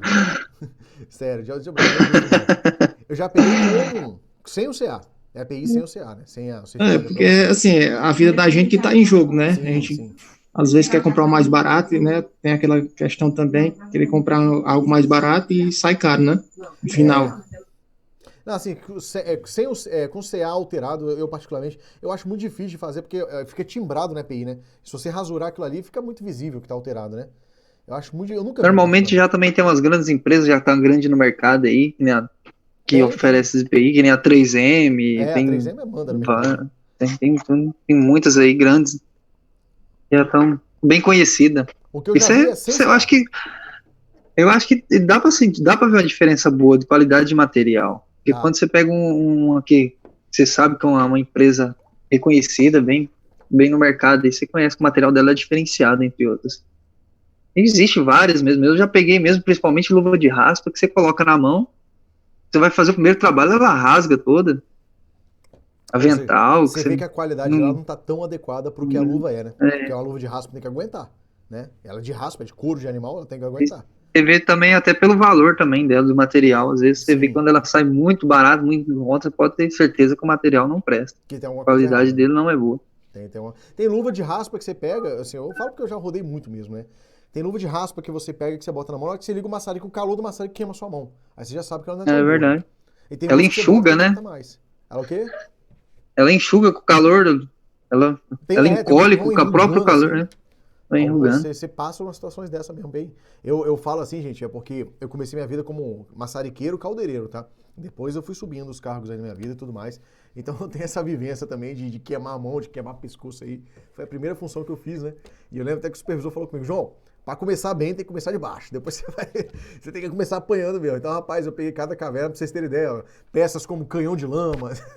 Só os nomes sinistros, né? Então foi coisa que eu peguei. Você não puxou cabo de solda pra soldador também, não, né? Não, cabo de solda. Quando eu comecei na área industrial, eu comecei como puxador de cabo. Famoso auxiliarzão mesmo. Auxiliar do auxiliar mesmo, né? Auxiliar do auxiliar. Pegava ainda, tinha que pegar a estufa ainda do soldador, ficar segurando pra ele ainda. Nossa, eu comecei assim, como trainee, né? Aí trainee você faz tudo que manda, né? Aí você faz ali, cara, até os caras te sacaneiam também. Vai buscar um pote de energia conservada. Aí você para, porra, o que é um pote de energia conservada? Os caras sacaneiam, escada pra pintar rodapé. Aí você, porra, escada pra pintar rodapé. Os caras sacaneiam mesmo. Mas é bacana, tem hora que você acha cada ferramenta bacana. Sim, os caras muito bom no trecho. Rapaz, muitas das coisas assim, muitas das coisas que eu conheço na minha vida profissionalmente, foi na prática, né? Depois, quando eu virei professor de fato, a gente começa a assimilar o que você vê na prática e o que tá no livro, né? Aí começa a fazer sentido, as coisas começam a clarear. É bom, professor, que após você ver na prática, né? Você, quando tá lecionando principalmente a teoria, né? Em escolas, aí tem muitos exemplos para dar, né? De práticas. Sim. Vocês vão ver, a partir do módulo 6, por exemplo, vocês vão ver que eu uso muito projeto real mesmo para conversar com vocês. Eu explico, sistema de cotagem em cadeia. Agora vamos avaliar um projeto de verdade. Aí com o projeto real, ó, aqui o projetista ele quis usar uma cotagem em cadeia em função do espaço, eu vou explicando. Aí vocês vão pegando tanto a prática do projeto e tanto o motivo pelo qual o projetista fez daquele jeito. Isso vai dando aquela experiência que quando vocês estiverem desenvolvendo, vou fazer assim porque eu tenho pouco espaço aqui, então posso escolher esse modelo. Essa pegada toda eu tô tendo esse carinho, esse cuidado de trazer isso do módulo 5 para frente, do módulo 6 para frente, vocês vão ver isso. Até o módulo 6 eu tô imergindo ainda em desenho, né? Tô pegando do zero absoluto. A partir dali para frente. Quando foi para entrar nesse curso, eu tava com um pouco de dúvida, né? Porque o curso à distância tem toda essa questão, mas eu não me arrependi até agora. A didática do senhor é muito boa e eu estou conseguindo aprender mais e mais, né? Eu já tinha uma basezinha, mas tá show. E agora tá bom. A partir do módulo 6, eu tô prometendo o módulo 6 porque é lá que a gente fala de desenho mecânico. Você vai gostar de lá. Do módulo 6 para frente. Você vai ver a quantidade de conteúdo que eu tô entregando ali pra vocês. E vou falar, eu não parei não, tá? Eu tenho aula que eu já tava gravada, eu voltei e regravei porque eu trouxe mais conteúdo. Eu achei, porra, isso aqui eu não falei. Igual tem uma aula, eu vou confessar uma pra vocês. Uma aula que eu falo de linha de luz. Que é uma aula que eu falo de... Deixa eu lembrar aqui. De Ashura, que é a primeira aula da aula de corte. Eu já tinha gravado ela, eu voltei e regravei ela porque eu não tinha falado da linha de luz. Aí vocês vão ver logo o que é linha de luz, é um afastamento entre uma peça e a outra. Quando a peça é muito fina e não tem como achurar. Vocês vão ver lá direitinho, eu explico muito bem lá. Mas era uma Pelo jeito, seu curso que o senhor vai dar de cabeleireiro aí já tá com o grupo quase fechado. Eu já vi uns 2 perguntando aí já. Já tá afim de fazer. Tem uma galera que tá interessada. Agora, a pessoa que não fez nada comigo, ela vai demorar mais a terminar o curso, que eu vou fazer questão. Para mim, o caldeireiro ele tem que saber ler desenho, tem que saber usar trena, paquímetro, no mínimo. Ler desenho, trena, paquímetro e régua e escala. Em português, em milímetro e em polegada. Tem que saber nesses 2. Acabou. Fechou de novo aqui.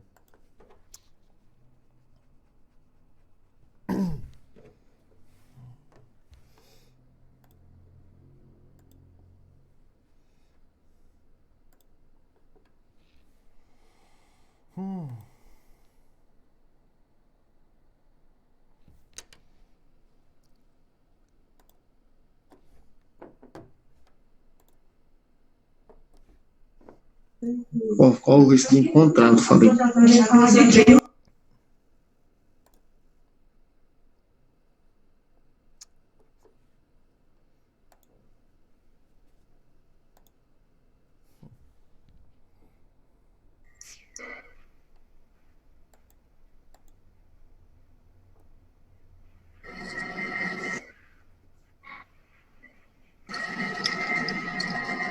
Beleza, galera, eu tô com problema no Zoom da empresa, tá? Eu pedi os meninos pra olhar, e olharam pra mim. Opa, só esqueci, foi mal.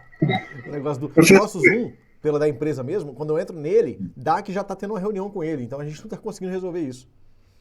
Né? O da empresa mesmo, por isso que cai aqui, que esse é o meu particular, né? Professor, quando você for explicar lá, explica os exercícios pra gente, se você puder, assim, você vai mostrar o que... da aula, né, das aulas do módulo 3, né? Dá uma explicada nos exercícios pra gente. Tá bom, sim. Eu vou, na verdade, agora pra gente fechar a aula, que eu vou começar a falar de fato aqui do conteúdo, isso. Né? Porque a gente bateu bastante papo hoje. Espero que vocês não fiquem putos comigo por isso. Professor, sacanagem. É porque sexta-feira o senhor agarrou aqui com a gente hoje. Mas é porque o assunto foi rendendo, né? Eu acho que é sempre muito importante a gente falar do que foi abordado aqui, do que a gente abordou, e tudo mais. Meus queridos, olha só. O pedido aqui, eu acho que foi o André que me pediu. Professor, fala dos exercícios. Eu vou falar. Antes de eu falar dos exercícios propriamente dito, eu queria fazer uma observação para vocês aqui em relação a alguns tópicos. Eu comecei na aula anterior e eu queria falar a importância do entendimento deles para vocês. Deixa eu puxar a tela aqui. A gente vai fechar esse assunto aqui agora.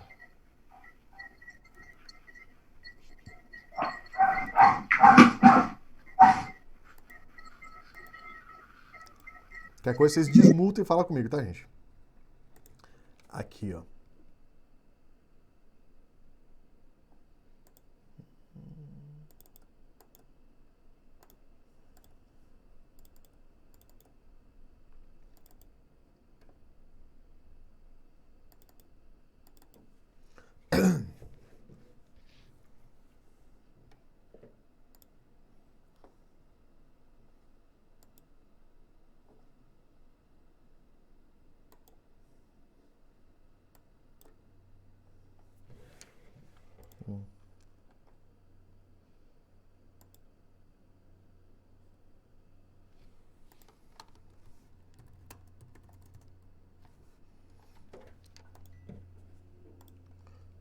Subir a tela aqui para vocês.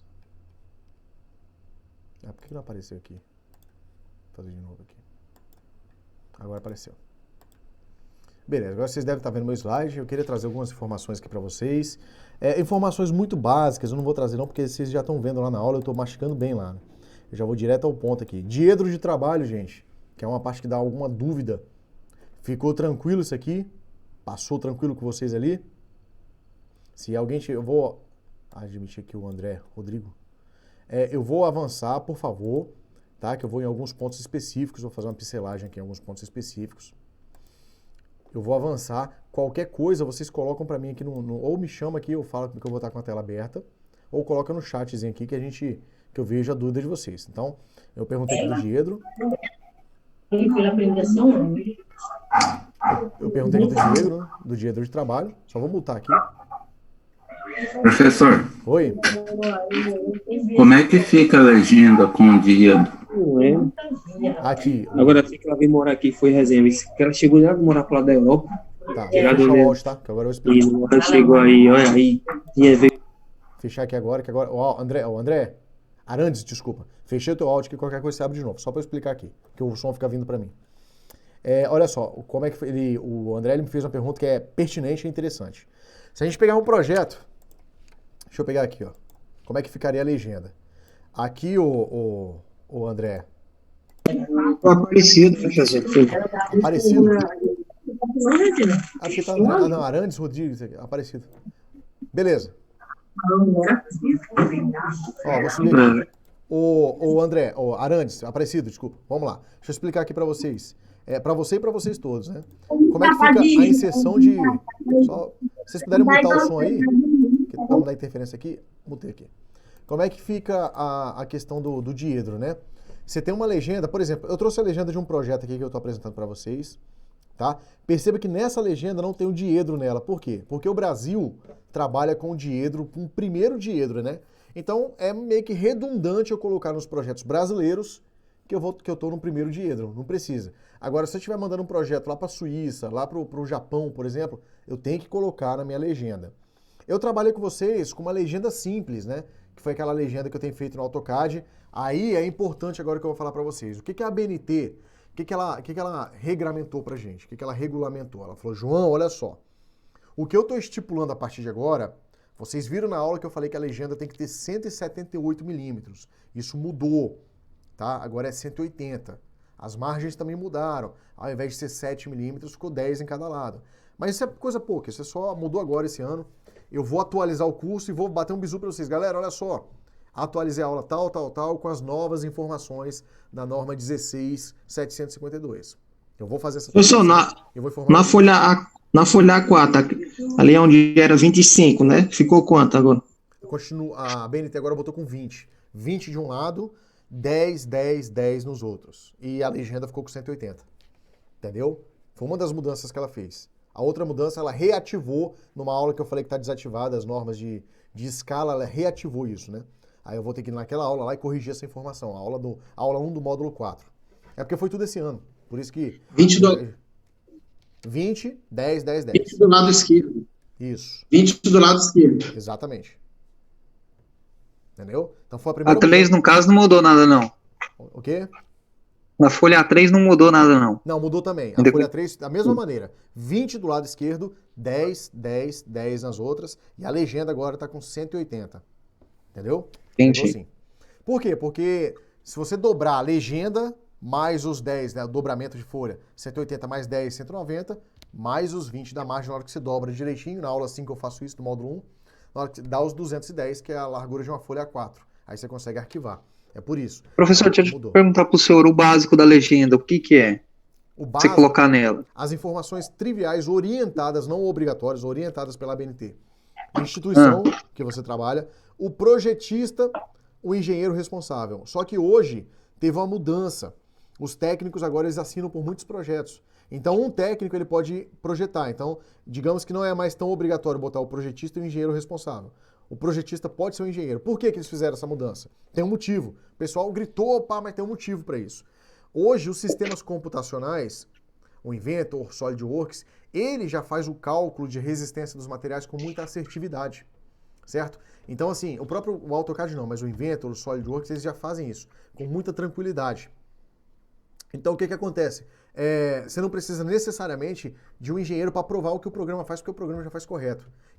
Agora eu vou falar o que eu acredito. Eu acredito que essa mudança ocorreu principalmente por causa disso.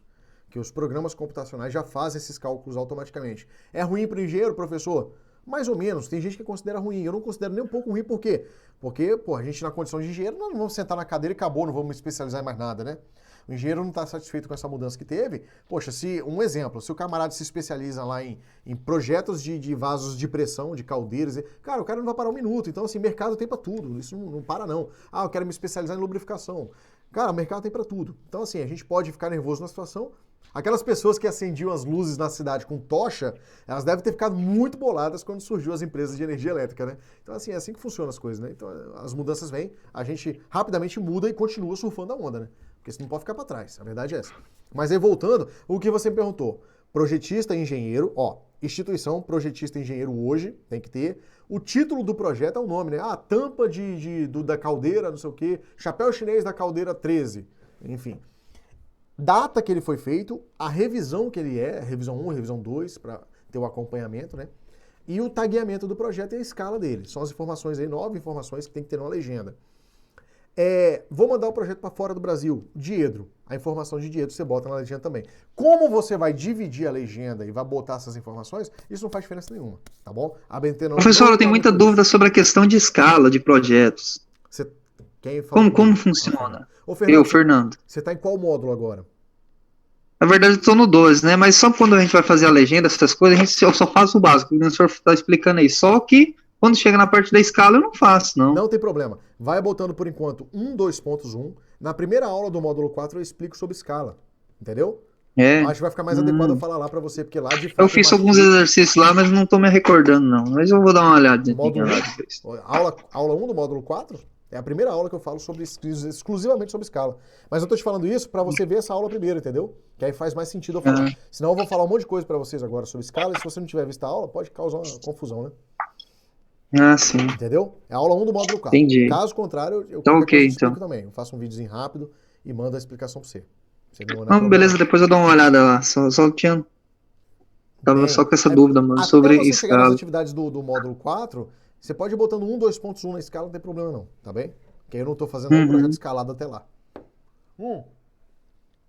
Então essas informações que aparecem na legenda. Professor, como é que eu boto o diedro na legenda? Como é que eu vou fazer? A divisão interna da legenda, cada empresa vai ter a sua divisão, vai ter a sua forma. Eu subi uma tela aqui para vocês agora. Essa tela aqui, peraí. Eu subi essa tela aqui para vocês agora para mostrar, aqui, Isso aqui é uma legenda antiga, é verdade, né? Vocês estão observando aqui da própria Vale, Companhia Vale do Rio Doce, antiga ainda, né? Essa é uma legenda, e olha como é que ela fez. Ela fez do jeito, inclusive ela fez a legenda padrão, com tamanho padrão, e estendeu um pouco a legenda aqui, para trazer a assinatura da empresa. Então ela acabou até aumentando um pouco a legenda aqui, né? Mas aí cada empresa vai fazer as suas divisões, como é o título aqui onde ficou, as cotas estão em mim, isso que nem precisa, a revisão que eu falei para vocês, o número do desenho tá aqui, igual eu falei para vocês, aprovado, que seria o engenheiro. Se a gente caçar aqui, a gente vai achar o planejador também. A escala, a data que ele foi feito, olha, tudo que eu tenho falado para vocês, tá vendo? Aqui vem uma tabela com as informações do próprio projeto, né? Com aço, com eixo, etc, né? Enfim, as informações... Aí como você vai distribuir vai ficar mesmo por conta do projetista, né? Normalmente a empresa que você vai trabalhar tem um modelo dela já de legenda, né? Aí você vai usar o modelo. Ela não tem uma norma para a altura dela, não? Não, para a altura não, só para o comprimento. A altura vai ficar também em função das informações que você tem que pôr, né? O comprimento sim que é 180, a altura não tem regramento para isso não, tá bem? Tanto que essa aqui, por exemplo, por que eu falo isso? Se a gente voltar para essa aqui, ela tá com a altura, a logo da empresa, mais um pouco de altura com as informações, e vai aqui mais um pouco de altura, que você vai botar uma tabela auxiliar. Você pode botar a tabela aqui na parte de cima também, para ocupar esse espaço. Você pode colocar... A primeira opção é colocar aqui. A segunda opção é colocar a tabela aqui. A terceira opção é colocar aqui. Por que tem essas regras, né, de opção? Que se você bota aqui, você está usando a área gráfica do seu projeto. Aqui é uma área meio que morta do seu projeto, né? Dificilmente você bota uma informação. Então, por isso que aqui é a segunda opção. Você botar tabelas, né? Então, a altura da legenda, ela fica mais em função do que você precisa pôr no projeto de fato. A pessoa ficou muito congestionada. Professor, oi? Volta o desenho, coloca o desenho na tela aí novamente. Por favor. Sim. Aí onde tem vista A, seção BB, isso aí são as vistas especiais, para representar um detalhe, detalhes do... Essa vista aqui é uma vista especial, vista de A, vista de B, isso aqui é uma representação especial. Eu explico como que ela funciona, mas grossamente falando, é eu imaginar você parado bem aqui, olhando essa ponta do eixo. Aí eu boto essa seta aqui para dizer isso, né? Essa seta aqui. Aí, quando eu boto essa seta, quem está lendo o desenho que somos nós, já entende que eu imaginei o observador bem aqui, ó. E essa é a vista que ele tem dessa parte da peça. Vista de ar. Tá vendo? Legal, legal. Especial. Eu tentava entender o que era isso. Oi? Tentava entender o que era isso aí quando eu ficava olhando um desenho mais complexo, né? E tentava... Eu falo, esse assunto aqui eu falo na aula 3 do módulo 8, que é vista especial. Aula 3, que eu comento sobre esse assunto aqui. Vista de A, vista de B. E isso aqui são outras representações, que não é uma vista especial. É eu imaginar cortando, imagina o serrote cortando a peça, e agora você olha onde cortou, né? Aí eu achuro ela, que eu falo isso no módulo 7, sobre achuras, na primeira aula do módulo 7. Eu achuro ela e eu observo ela propriamente dita, em corte, né? Vendo o detalhe do rasgo de chaveta. Tem uma outra forma, professor? Tem. Fazer uma vista localizada, puxar a chaveta aqui para fora e desenhar ela aqui fora, sem desenhar a seção dela, né? Então, assim, são várias alternativas que a BNT criou para a gente poder representar os nossos projetos. Entendeu? Toda essa caligrafia que está aí nesse desenho aí foi usada caligrafia técnica, no caso. Toda ela. A caligrafia técnica é a letra de forma, né? Então, ó, hoje em dia, você nem se preocupa mais com isso, tá? Hoje em dia, o computador ele já automaticamente bota em caligrafia técnica. Tá bem? Eu só ensino o que é para vocês entenderem que existe uma norma que fala, que obriga a gente a usar a caligrafia técnica. O AutoCAD, o SolidWorks, o Inventor, já são ferramentas, eu falo das 3 mais comuns, tá, gente? Já são ferramentas que já escrevem no teu projeto, já seguindo o regramento da ABNT. Que vem da ISO, na verdade, né? Quando você vai configurar o texto no AutoCAD, você vê lá que tem em função da norma ISO. Então ele já traz a norma ISO já. Que a ABNT é uma cópia da norma ISO, né? Beleza? Nesse sentido aqui. Qualquer coisa, vocês vão falando. Aí, senhores, ó, aqui voltando, então isso aqui, o diedro tá tranquilo, já vi que vocês, né, não tem, eu vou passar mais um pouquinho aqui. O diedro, vocês estão olhando minha tela aqui agora, deixa eu subir aqui para vocês poderem ver minha tela. O diedro, eu já falei bem dos planos de diedro, como é que funciona o diedro, né? Nós trabalhamos com o primeiro diedro aqui, alguns países como Portugal, Estados Unidos, trabalham com o terceiro diedro, alguns países do continente africano também, tá bem? Isso só muda mesmo o posicionamento, ó. Primeiro diedro, vista frontal, A superior, a parte de cima eu vejo embaixo. No caso do terceiro diedro, que muda o posicionamento da vista. Vista frontal eu vejo na frente, A superior eu vejo na parte de cima, A inferior eu vejo na parte de baixo. O que muda é isso, grossamente falando, e o posicionamento do símbolo. Pessoal, por que no projeto brasileiro eu não boto o símbolo? Porque você está no Brasil, e no Brasil não precisa botar o símbolo, né? Uma vez que já é uma vez que já é, a gente já sabe que está no primeiro diedro. Tá bom? Na legenda... Professor, pode falar. No terceiro diedro aí, por questão didática, a questão pode ser passado como em referência à vista principal, né? Arrasta, tomba. Arrasta, tomba. Exatamente. No primeiro diedro, você arrasta e tomba. Tá? Não, no primeiro diedro só tombo, né? Eu tô na vista frontal, dou um tombo, eu enxergo a superior. Se eu tô no terceiro, eu acrescento o arrastar primeiro, né? Arrasto, tombo. É isso mesmo, né? Didaticamente falando, faz sentido o que você falou. Eu não conhecia dessa forma, não. Vou falar bem sério pra você, Eusébio. De arrastar e tombar, né? Mas didaticamente falando, é isso aqui mesmo, ó. Arrastar. Não tô conseguindo compreender. Hã? Não consegui compreender o raciocínio que ele falou. Tem como o senhor explicar aí? É como se essa vista aqui, ó, dá uma olhada, ela tá no terceiro diedro, né? É como se eu estivesse arrastando a peça pra cima e tombando ela, né? Quer ver? Fazendo isso aqui, ó. Deixa eu botar na tela pra vocês verem. O que ele tá querendo dizer é isso aqui, ó. Pera aí. Ih, meu Deus, vai cair tudo aqui. Caiu. É isso aqui, ó. Você tá vendo a peça de frente, arrasta e tomba, né? Terceiro diedro, ó. Arrasta e tomba, entendeu? Enquanto que no primeiro diedro, para você ver, você tem que olhar ele para cima, assim, ó, e jogar ele para baixo e olhar por cima. E o que ele tá falando é, terceiro diedro você arrasta e tomba. Arrastou e tombou. É só a forma mesmo de imaginar. Isso, o impacto que isso causa é esse aqui, ó.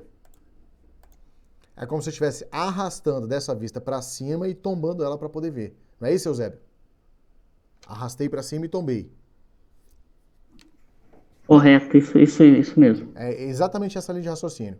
Ou é aquela, né? O que eu vejo na vista superior, eu desenho em cima. O que eu vejo na vista inferior, eu desenho embaixo. No terceiro diedro fica todo mundo na sua função, na sua posição original. Essa é a grande diferença, entendeu? Ó, aqui, essa aqui explica muito bem, tá? Eu não vi quem perguntou, desculpa. Mas essa explica muito bem, ó. O que eu vejo na vista de cima, fica em cima. O que eu vejo na vista aí no caso frontal continua no mesmo lugar. Nesse caso aqui, ó, no primeiro diedro, que é o nosso caso, a vista de cima, ela tem que ficar embaixo. Ela é representada embaixo. É basicamente isso. Na prática, é isso aqui, ó. É você lembrar de a vista que você está enxergando, você colocar ela se for a vista de cima, na posição em cima. Se for a vista de baixo, na posição embaixo. É lembrar disso. O que muda basicamente é isso. E a simbologia aqui, do primeiro e do terceiro diedro.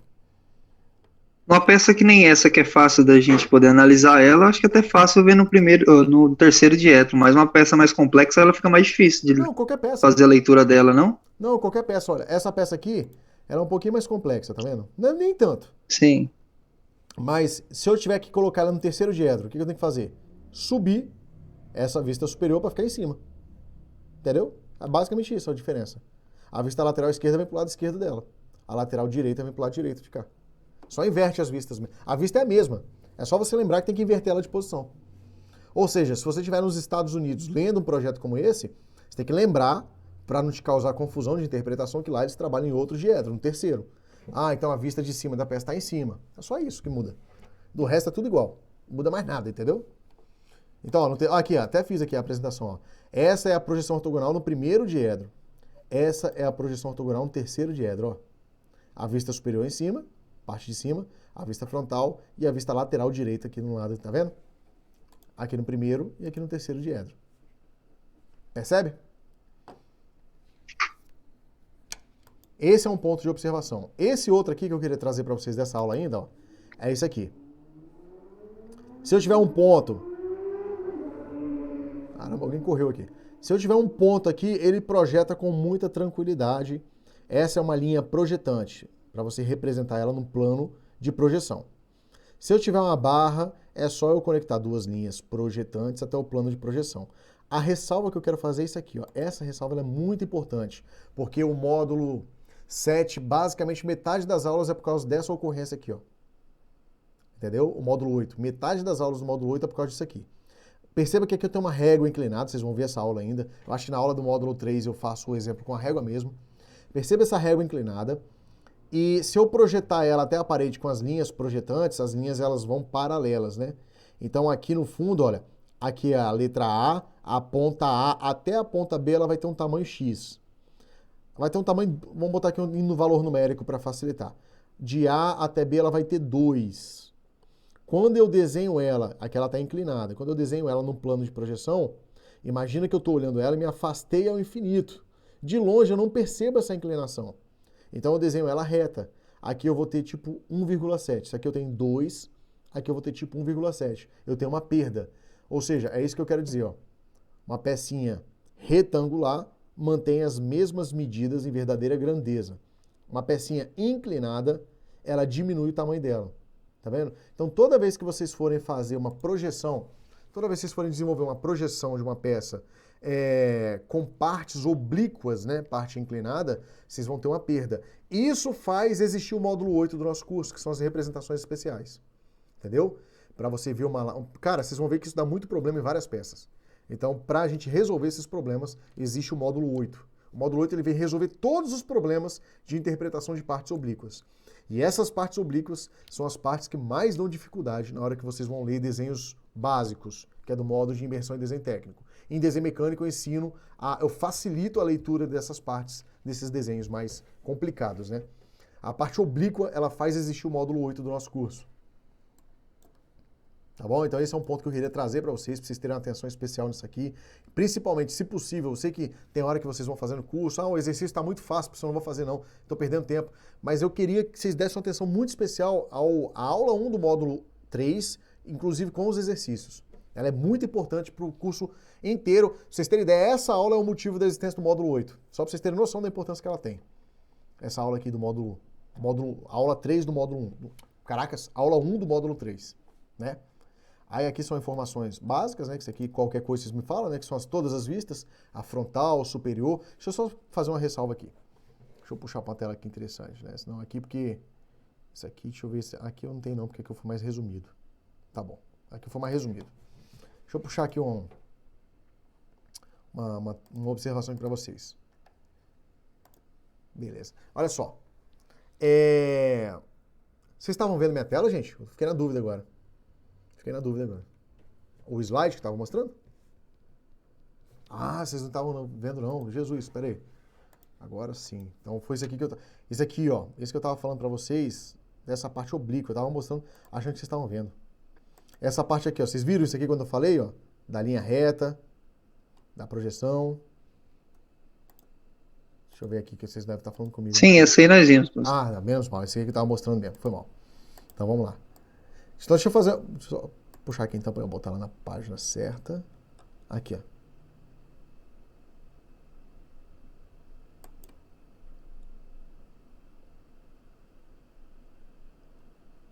Pera aqui que eu tô puxando aqui. Aqui, daqui eu vou falar um pouquinho dessa parte de novo para vocês. Daqui a pouco eu volto aqui. Voltando aqui para a tela, para vocês poderem me ver. Então, meus queridos, olha só. Essa parte do módulo que eu estava mostrando para vocês aqui é uma parte que eu considero importante, falei para vocês. Professor, com relação aos planos, nós trabalhamos com os planos horizontais, verticais e inclinados, não é isso? Em desenho? Só esses três, hein? Não. A gente trabalha até agora, olha só o que eu vou falar para vocês, são duas informações que eu tenho aqui para vocês. Até agora, oficialmente, a gente trabalha com o plano vertical, o plano horizontal e o plano lateral, que você obtém a vista lateral esquerda. São os três planos, vertical, horizontal e lateral. Depois, eu vou falar para vocês, galera, para tudo, que agora eu vou entrar com conteúdo novo para vocês.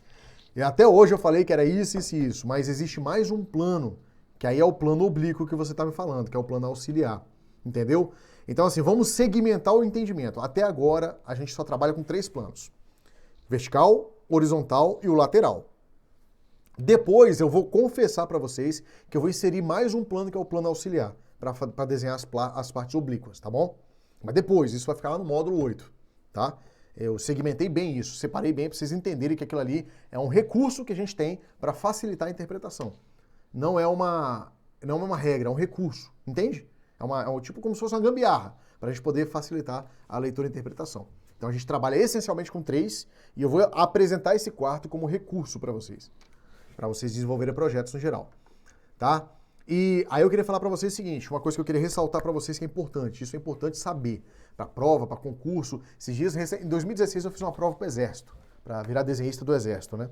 E passei na prova, inclusive, só que eu não dei continuidade, porque o salário era muito... Eu sempre quis servir o Exército, sempre tive dificuldade de entrar no Exército. Minha família toda é militar e eu sempre tentei, sempre bati na trave, né? Aí eu tentei pelo concurso, passei na primeira etapa e depois eu não dei continuidade, já que o salário era bem para iniciante. Mas assim, no concurso do Exército, eles tratavam a vista frontal não como frontal, eles tratavam como vista de elevação. O termo da arquitetura. A arquitetura chama de elevação. Na mecânica a gente chama de frontal. E eles usavam, tem que saber os dois, né? Então a gente chama frontal de vista frontal ou vista de elevação, a superior de vista superior ou vista de planta, e a lateral esquerda de vista lateral esquerda ou vista de perfil. São os possíveis nomes, né? A segunda opção que eu fui dando, ela vem da arquitetura, mas é usada, a Petrobras também botou na prova deles, a última prova de 2014, também tinha a referência da prova, como se fosse desenho arquitetônico, né? Então isso aí é para pegar o cara mesmo, só pega o cara que está estudando. Nem mede conhecimento, eu costumo falar em sala de aula, saber o nome de uma vista não mede conhecimento, não mede se um cara sabe ler o desenho ou não, né? Meu pai, ele é mecânico, além de ter servido o Exército e tudo mais, ele é mecânico, né? E ele estava vendo uma aula minha gravada, nossa, meu filho, eu sei ler esses desenhos tudinho, mas tudo isso aí está, não lembro nada disso. Contagem de cadeia, contagem por elemento de referência, não lembro nada disso. Então, assim, aí que eu quero chegar. O ideal é a gente bater o olho em qualquer desenho e conseguir ler com total plenitude. Mesmo que eu esqueça o nome lá, que é sistema de cotagem, mesmo que eu esqueça isso, né? O ideal é a gente bater o olho no desenho e conseguir ler o desenho. Esse é o grande objetivo. Eu estou trazendo para vocês como é que a norma chama, né? Que é contagem em cadeia, que ela dá um nome para as coisas, né? Como é que chama? Mas na prática não, na prática vocês vão aprender mesmo de fato, ler tudo. Professor, a aula fica gravada? Eu estou gravando, porque tem gente que está me pedindo o link, né? Eu tenho que subir para o YouTube, confesso para vocês que eu não fiz ainda não, mas eu vou subir tudo para o YouTube e vou botar lá no grupo para vocês. Aula por aula que eu estou gravando aqui. E essa, inclusive, eu estou gravando também. Tá bom, André?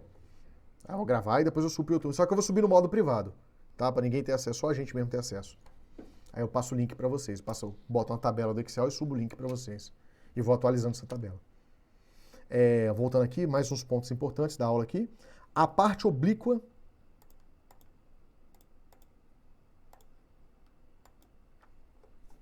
A parte oblíqua da peça, essa aqui que eu estava falando, olha. Isso que é importante. Isso é uma peça simples, eu queria que vocês pensassem isso, é um chanfro. Se eu representar de vista frontal, eu enxergo em verdadeira grandeza.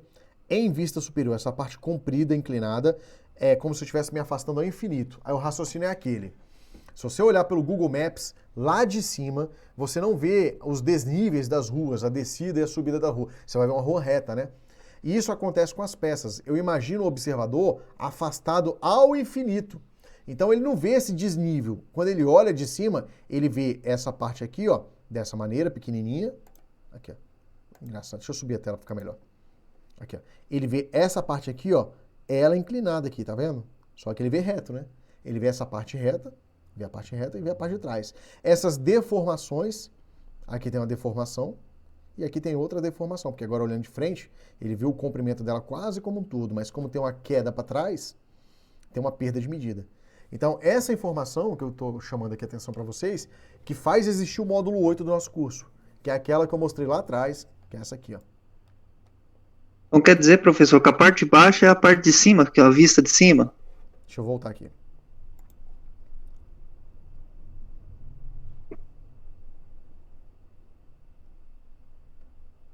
Nossa, a gente já quase 3 horas de reunião.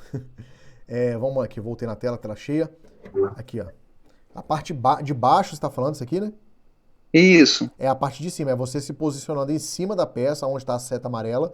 E o que você vê olhando de cima? Você vê isso, você vê isso aqui, e você vê isso perdendo informação, né? Essa parte aqui é a parte de cima, que é o primeiro diedro. Então, assim, isso que você está vendo aqui, ó, é essa parte aqui.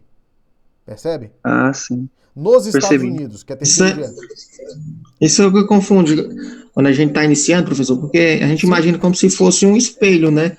E o que ia aparecer, por exemplo, se fosse um espelho nessa parte de baixo, era a parte de baixo, né? Não a de cima. Por isso que confunde um pouco. Essa linha de raciocínio que você está falando é o terceiro diedro. Eu também confundi isso aí. Raí, Fernando, então. Essa parte que vocês estão falando é o terceiro diedro. O terceiro diedro é como se você estivesse botando um espelho aqui embaixo e desenhando ele aqui embaixo. Botar um espelho aqui em cima e desenhar ele em cima. Esse é o terceiro diedro. Isso que vocês pensaram. O primeiro diedro, eu me posiciono em cima e desenho, é como se eu estivesse pegando a peça e tombando ela para baixo. Eu tombei ela e vejo a parte de cima dela. Esse é o primeiro, que é o brasileiro, que é o que a gente usa. Então sempre você vai olhar a parte de cima para desenhar embaixo. A parte do lado esquerdo dela para jogar no lado direito. Por isso que essa vista é a vista lateral esquerda, que é o lado esquerdo da peça. Percebe? Se no caso eu fosse projetar esse desenho aí, eu deveria fazer no modo que está aí. No modo que está aqui, porque nós trabalhamos no Brasil é primeiro diedro. É esse modo aqui. Olhando por A gente cima. tem que colocar na lateral, como uma vista lateral. Essa daqui seria... Se fosse para desenhar ele. É como se fosse para fazer uma leitura. Para mim, como eu entendo como fazer uma leitura, ele, para mim, seria mais fácil na vista lateral, assim. Para mim saber as medidas. Olhar aqui a vista lateral, né? E, não, a outra. Essa daqui, você disse? Essa, isso. Essa é a Essa frontal. Para mim, a frontal, né? É a frontal. Ah, tá. É aqui, você se para de frente. A ABNT estipulou essa como vista frontal. Aí você para de frente para ela. Então essa é a de frente. Entendi. Que a ABNT diz que essa tem que ser de frente. Ela permite que você use essa como frente? Permite. Aí eu vou te pedir para você assistir a minha aula lá, a terceira aula do módulo, que eu te falo de vistas ortográficas, que eu explico quando ela permite, para poder não embolar a sua cabeça, que é muita informação. Ela permite quando, no geral, quando as melhores informações estiverem aqui, você como projetista e desenhista, você tem a autonomia de chamar essa de vista frontal. Mas aí gira tudo, né? Se essa é frontal, aí você vai usar a lateral direita agora para mostrar, enfim. Aí é bom com os exemplos que eu dei lá na aula, para você entender melhor. Mas ela permite... professor, eu também estou te fazendo pergunta que eu nem cheguei lá na aula também. Não, foi mal. Primeiro, senão eu vou embolar sua cabeça. Prometo pra você, senão eu vou te embolar todinho. Realmente é muita informação. Então, tá bom, então. Por isso que eu separei esse assunto todo em 5 aulas, né? Pra você ter Não, porque ideia. normalmente, assim, quando a gente, às vezes, quando pega alguma peça para fazer o desenho dela, olha mais ou menos do jeito que estava desenhado ali, de lateral, né? Que aí, pela lateral eu consigo fazer as medidas dela toda, desenvolver ela. A gente chama essa de vista frontal, né? Por tendência, né? De frontal, agora entendi. A ABNT não. A ABNT ela pede que a gente trate essa como vista frontal. Mas ela não proíbe que você use essa como vista frontal. Ela diz o seguinte: Se você usar essa como vista frontal, informa ao operador que você usou. Aí como é que você informa? Colocando aqui, ó, vista frontal. Aí ele vai entender que você usou essa como vista frontal. É a única ressalva que existe. Entendeu? Esse quesito ali. Okay. Então aqui são conteúdos básicos, eu vou precisar dar uma olhada lá depois. De conteúdo, basicamente, eu acho que as observações que eu queria fazer, aqui, ó. Essa aqui, ô Fernando, tá o que você tá falando, ó. As melhores informações da peça, elas estão aqui, ó. Aí a ABNT fala, João, nesse caso, você pode usar essa vista como a frontal. Ou elevação, né, que eu acabei de dar o nome aqui para vocês. E aí ela virou a vista frontal. Só que a outra vista visível é essa vista. Então, ó, ela vai ser representada do lado direito da peça, tá vendo? Então aqui agora, por quê? Porque você tem que tombar ela pro lado direito. Aí é a hora que você vê ela como vista lateral direita, né? E a vista superior continua normal, é a frontal tombada para cima, né? Basicamente essa é a diferença. Entendi. É a permissão que a ABNT te dá. Ela te dá o regramento e depois te dá a permissão. Tá bom? Isso aqui são informações básicas, eu mastigo isso na aula para vocês. Qualquer coisa vocês me chamam no privado. E deixa eu ver aqui se tem alguma coisa importante. Essa aula aqui é a última aula do módulo, tá, gente? Do módulo, essa que eu falo aqui de correspondência. Essa é uma outra aula que é extremamente importante para vocês aguçarem a capacidade de ler e interpretar as vistas ortográficas. Ela é muito importante. É bom que vocês dêem atenção. Ela não é difícil, mas é bom que vocês dêem atenção nela. Tá bem? No geral. De conteúdo de aula, eu queria abordar esses conteúdos com vocês. Tá bem? E queria ver se vocês têm alguma dúvida. Me pediram para eu mostrar alguns exercícios, né? De exemplo, de resolução. Foi isso? Professor. Oi. O senhor tem a NBR 16752 em PDF aí? Porque até hoje eu não consegui essa norma, que é a nova, né? Eu te arrumo ela. Eu tenho um rascunho dela, eu te arrumo ela. Eu consigo beleza. Da outra turma que você fazia parte. Certo, obrigado, hein? Aí eu te arrumo ela, pra você poder fazer um estudo dela. Oi, pode falar. Explica lá no exercício da aula 1 do módulo 3 as projeções lá, como projetar. O exercício da aula 1 do módulo 3. Deixa eu abrir aqui. Todos os exercícios ou um só? Pode explicar um lá como faz a projeção do desenho. Ah, sim. Tô abrindo aqui, tá? Só um minutinho.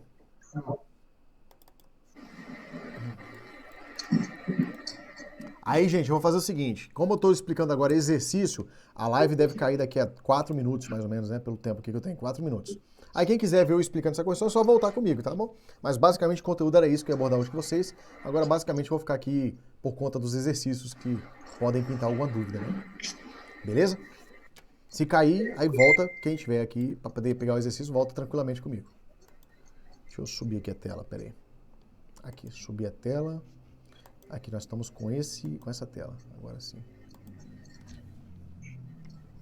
Eu não vi, desculpa que eu não vi quem perguntou, tá bom? Eu acabei só ouvindo e não vi quem perguntou.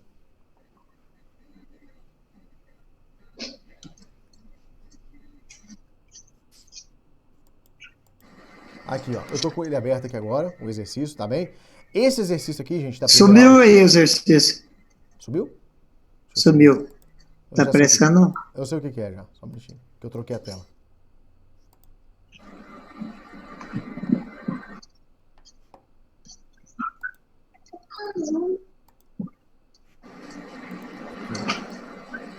Olha, agora vocês devem estar vendo ele com plenitude, né?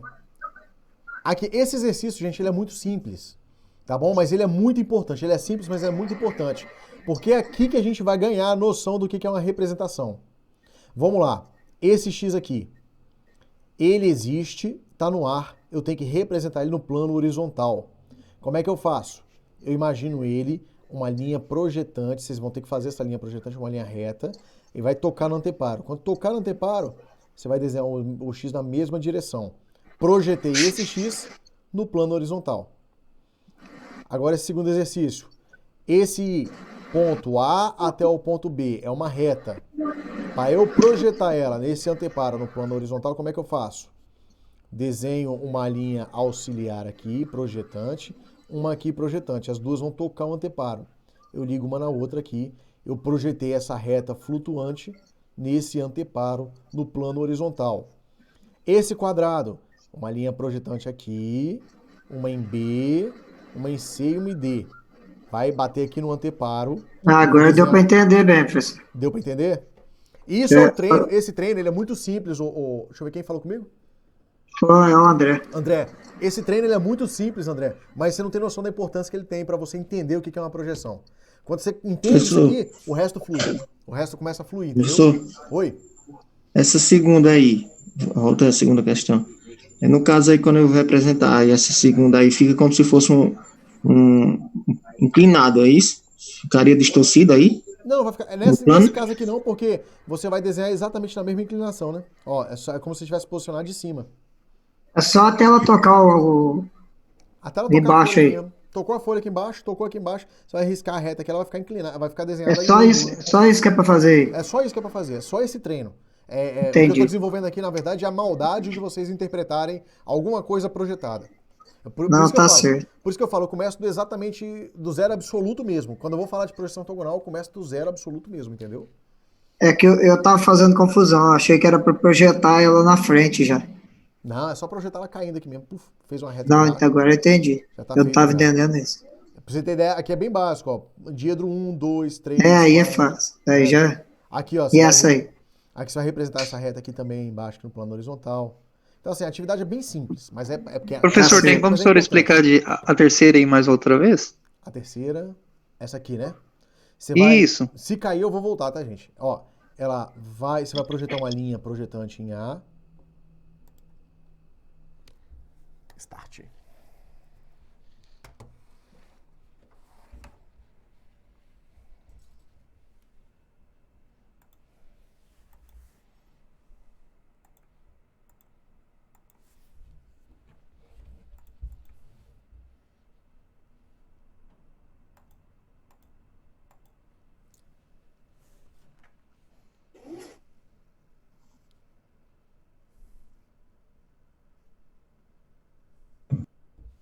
Voltou.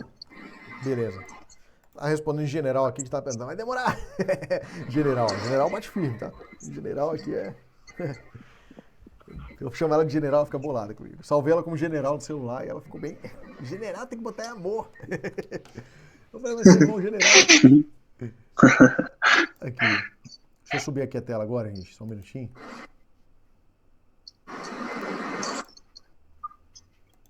Se quiser mudar as lives aí pra quinta-feira, fica bom também.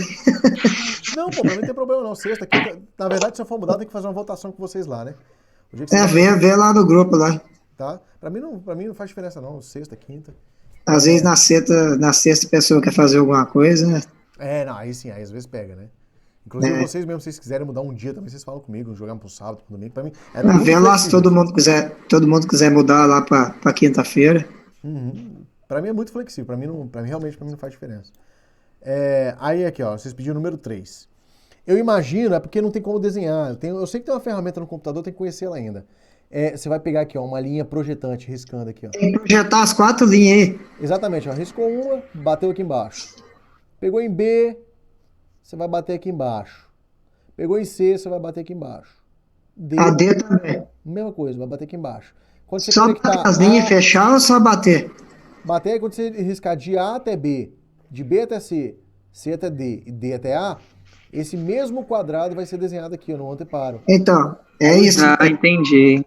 Tem que fechar ele, né? Tem que fechar. Aí eu afirmo pra vocês. As de cima também tem que fechar elas também, no caso, que nem ali a A e a B. Você desce a linha e fecha ela. Desce a linha. Vai fechar a segunda. Aí você vai riscar esse mesmo risco aqui na folha aqui embaixo. Aí o que eu digo pra vocês? Agora entendi. Nesse momento vocês conseguiram projetar uma linha. Aqui, essa é a prática de projetar uma linha. É você ver ela e desenhar ela no anteparo. É porque eu busco. Não, o que falaram aqui, aí eu disse, Luciano foi pra onde?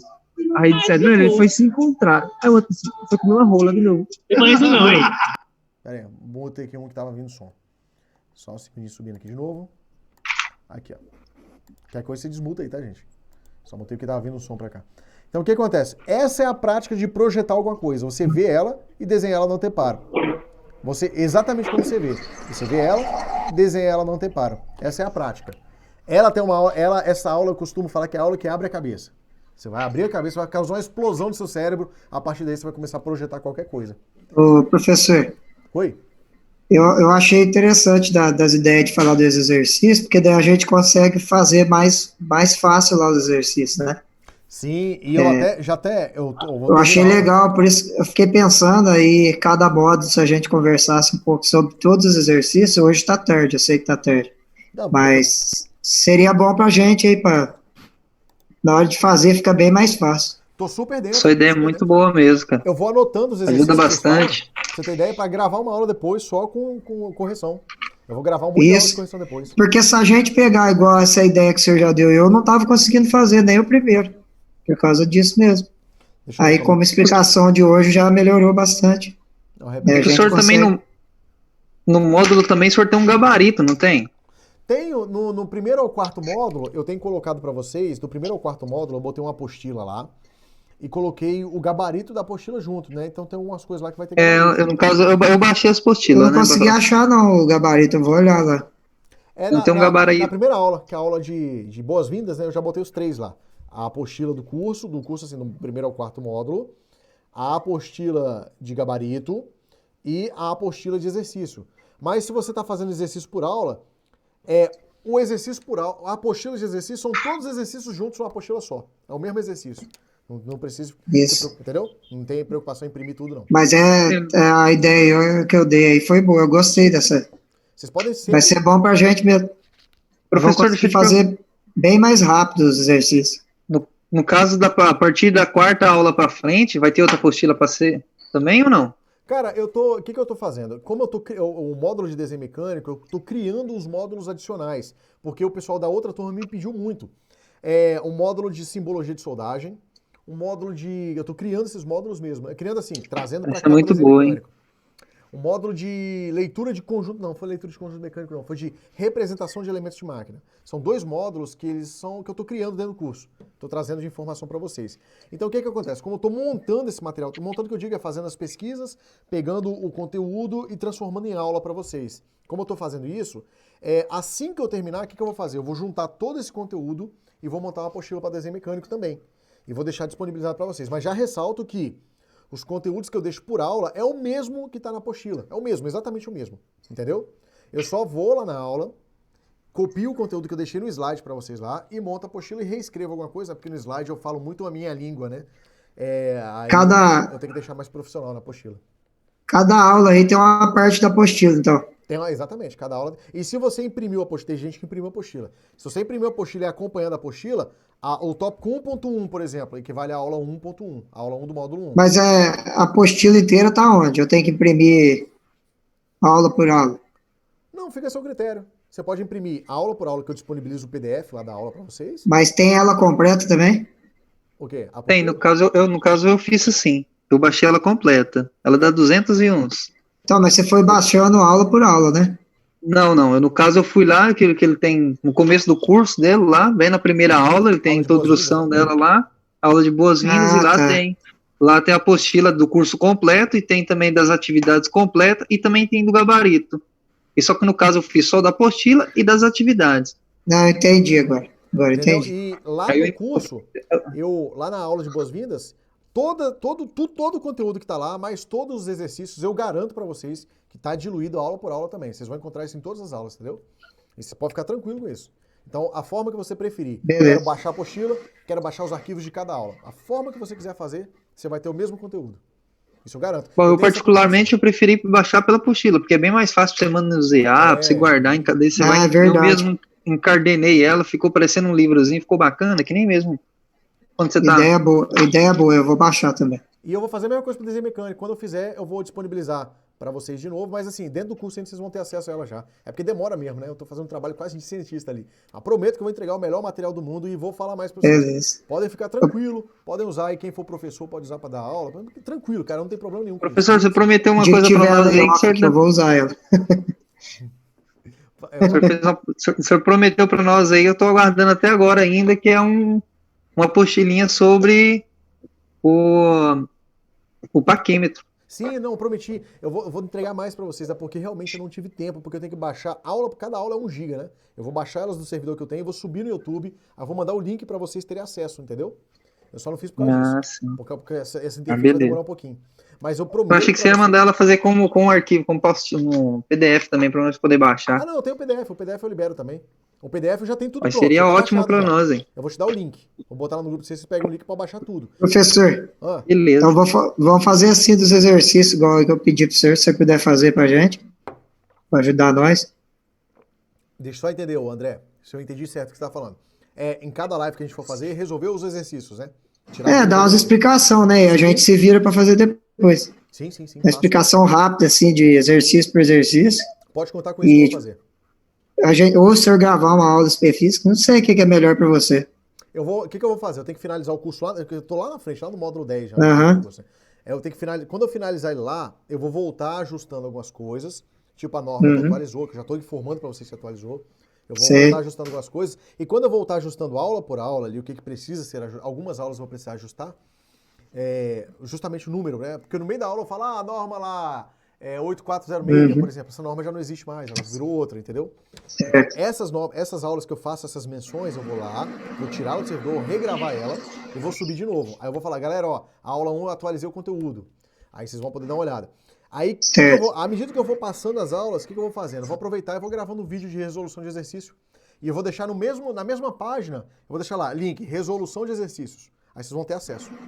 E aí fica bom. Vou fazer isso aí pra vocês. Por enquanto vão resolvendo nas lives, né? Por enquanto a gente vai na live. Porque essas ideias eu vou pegando durante, né? Vocês vão me dando a ideia, eu vou melhorar o curso. Mas você viu a dúvida aí que eu tava, o outro também tava. Foi mesmo. Isso é importante. Porque, igual eu falo, quando vocês têm dúvida, pergunta no grupo. Porque sempre tem um que tem dúvida e não fala, né? Aí, você dá medo, não vergonha. Eu não tenho vergonha de perguntar, não. Não, pode perguntar, vocês estão pagando, pô. Pode pagar o cara, pergunta o negócio. Não é nem por isso, não, velho. Pergunta o negócio. É que já é curiosidade mesmo. Sim, o que eu puder compartilhar, eu vou compartilhar. Vocês podem ter certeza disso. É uma honra, obrigado. É uma honra pra mim fazer isso. Certo, então tá certo. Tamo junto. Eusébio também, eu já converso com ele aqui em particular também. Passando algumas coisas pra ele aqui também. O que vocês precisarem, vocês podem contar comigo. Beleza. Deixa eu falar pra você tem com a apostila também, e junto com o caderno de exercício, você vai conseguir resolver bastante coisa. Fica bem mais fácil. Vou acompanhando na apostila, lá tem uns modelos, né, de como fazer. Porque na hora, quando você tá no caderno de exercício, você lê lá, como é que é uma figura geométrica? Aí você com a apostila na mão, vai ter escrito lá, figura geométrica, assim, assim, assim. Fica mais fácil de responder. Fica mesmo, verdade, você tem razão. Mas beleza. Beleza. Senhores, acho que a aula de hoje foi bem produtiva, né? Graças a Deus. Foi bem. Batendo papo, falamos sobre acidente, falamos sobre segurança do trabalho, falamos sobre desenho. Foi bem produtivo. Vamos nessa, tá tarde, né? Tamo junto, gente. Vou deixar vocês descansarem com a família de vocês, tomar um café aí. Não, café não. Tomar uma sopa aí, sei lá, o que vocês quiserem. Já comi o lanche. Tá certo. Um abraço, galera. Tudo de bom pra vocês. Boa noite. Boa noite. Boa noite, abraço. Abraço pra todo mundo. Boa noite, professor. Boa noite, pessoal. Boa noite.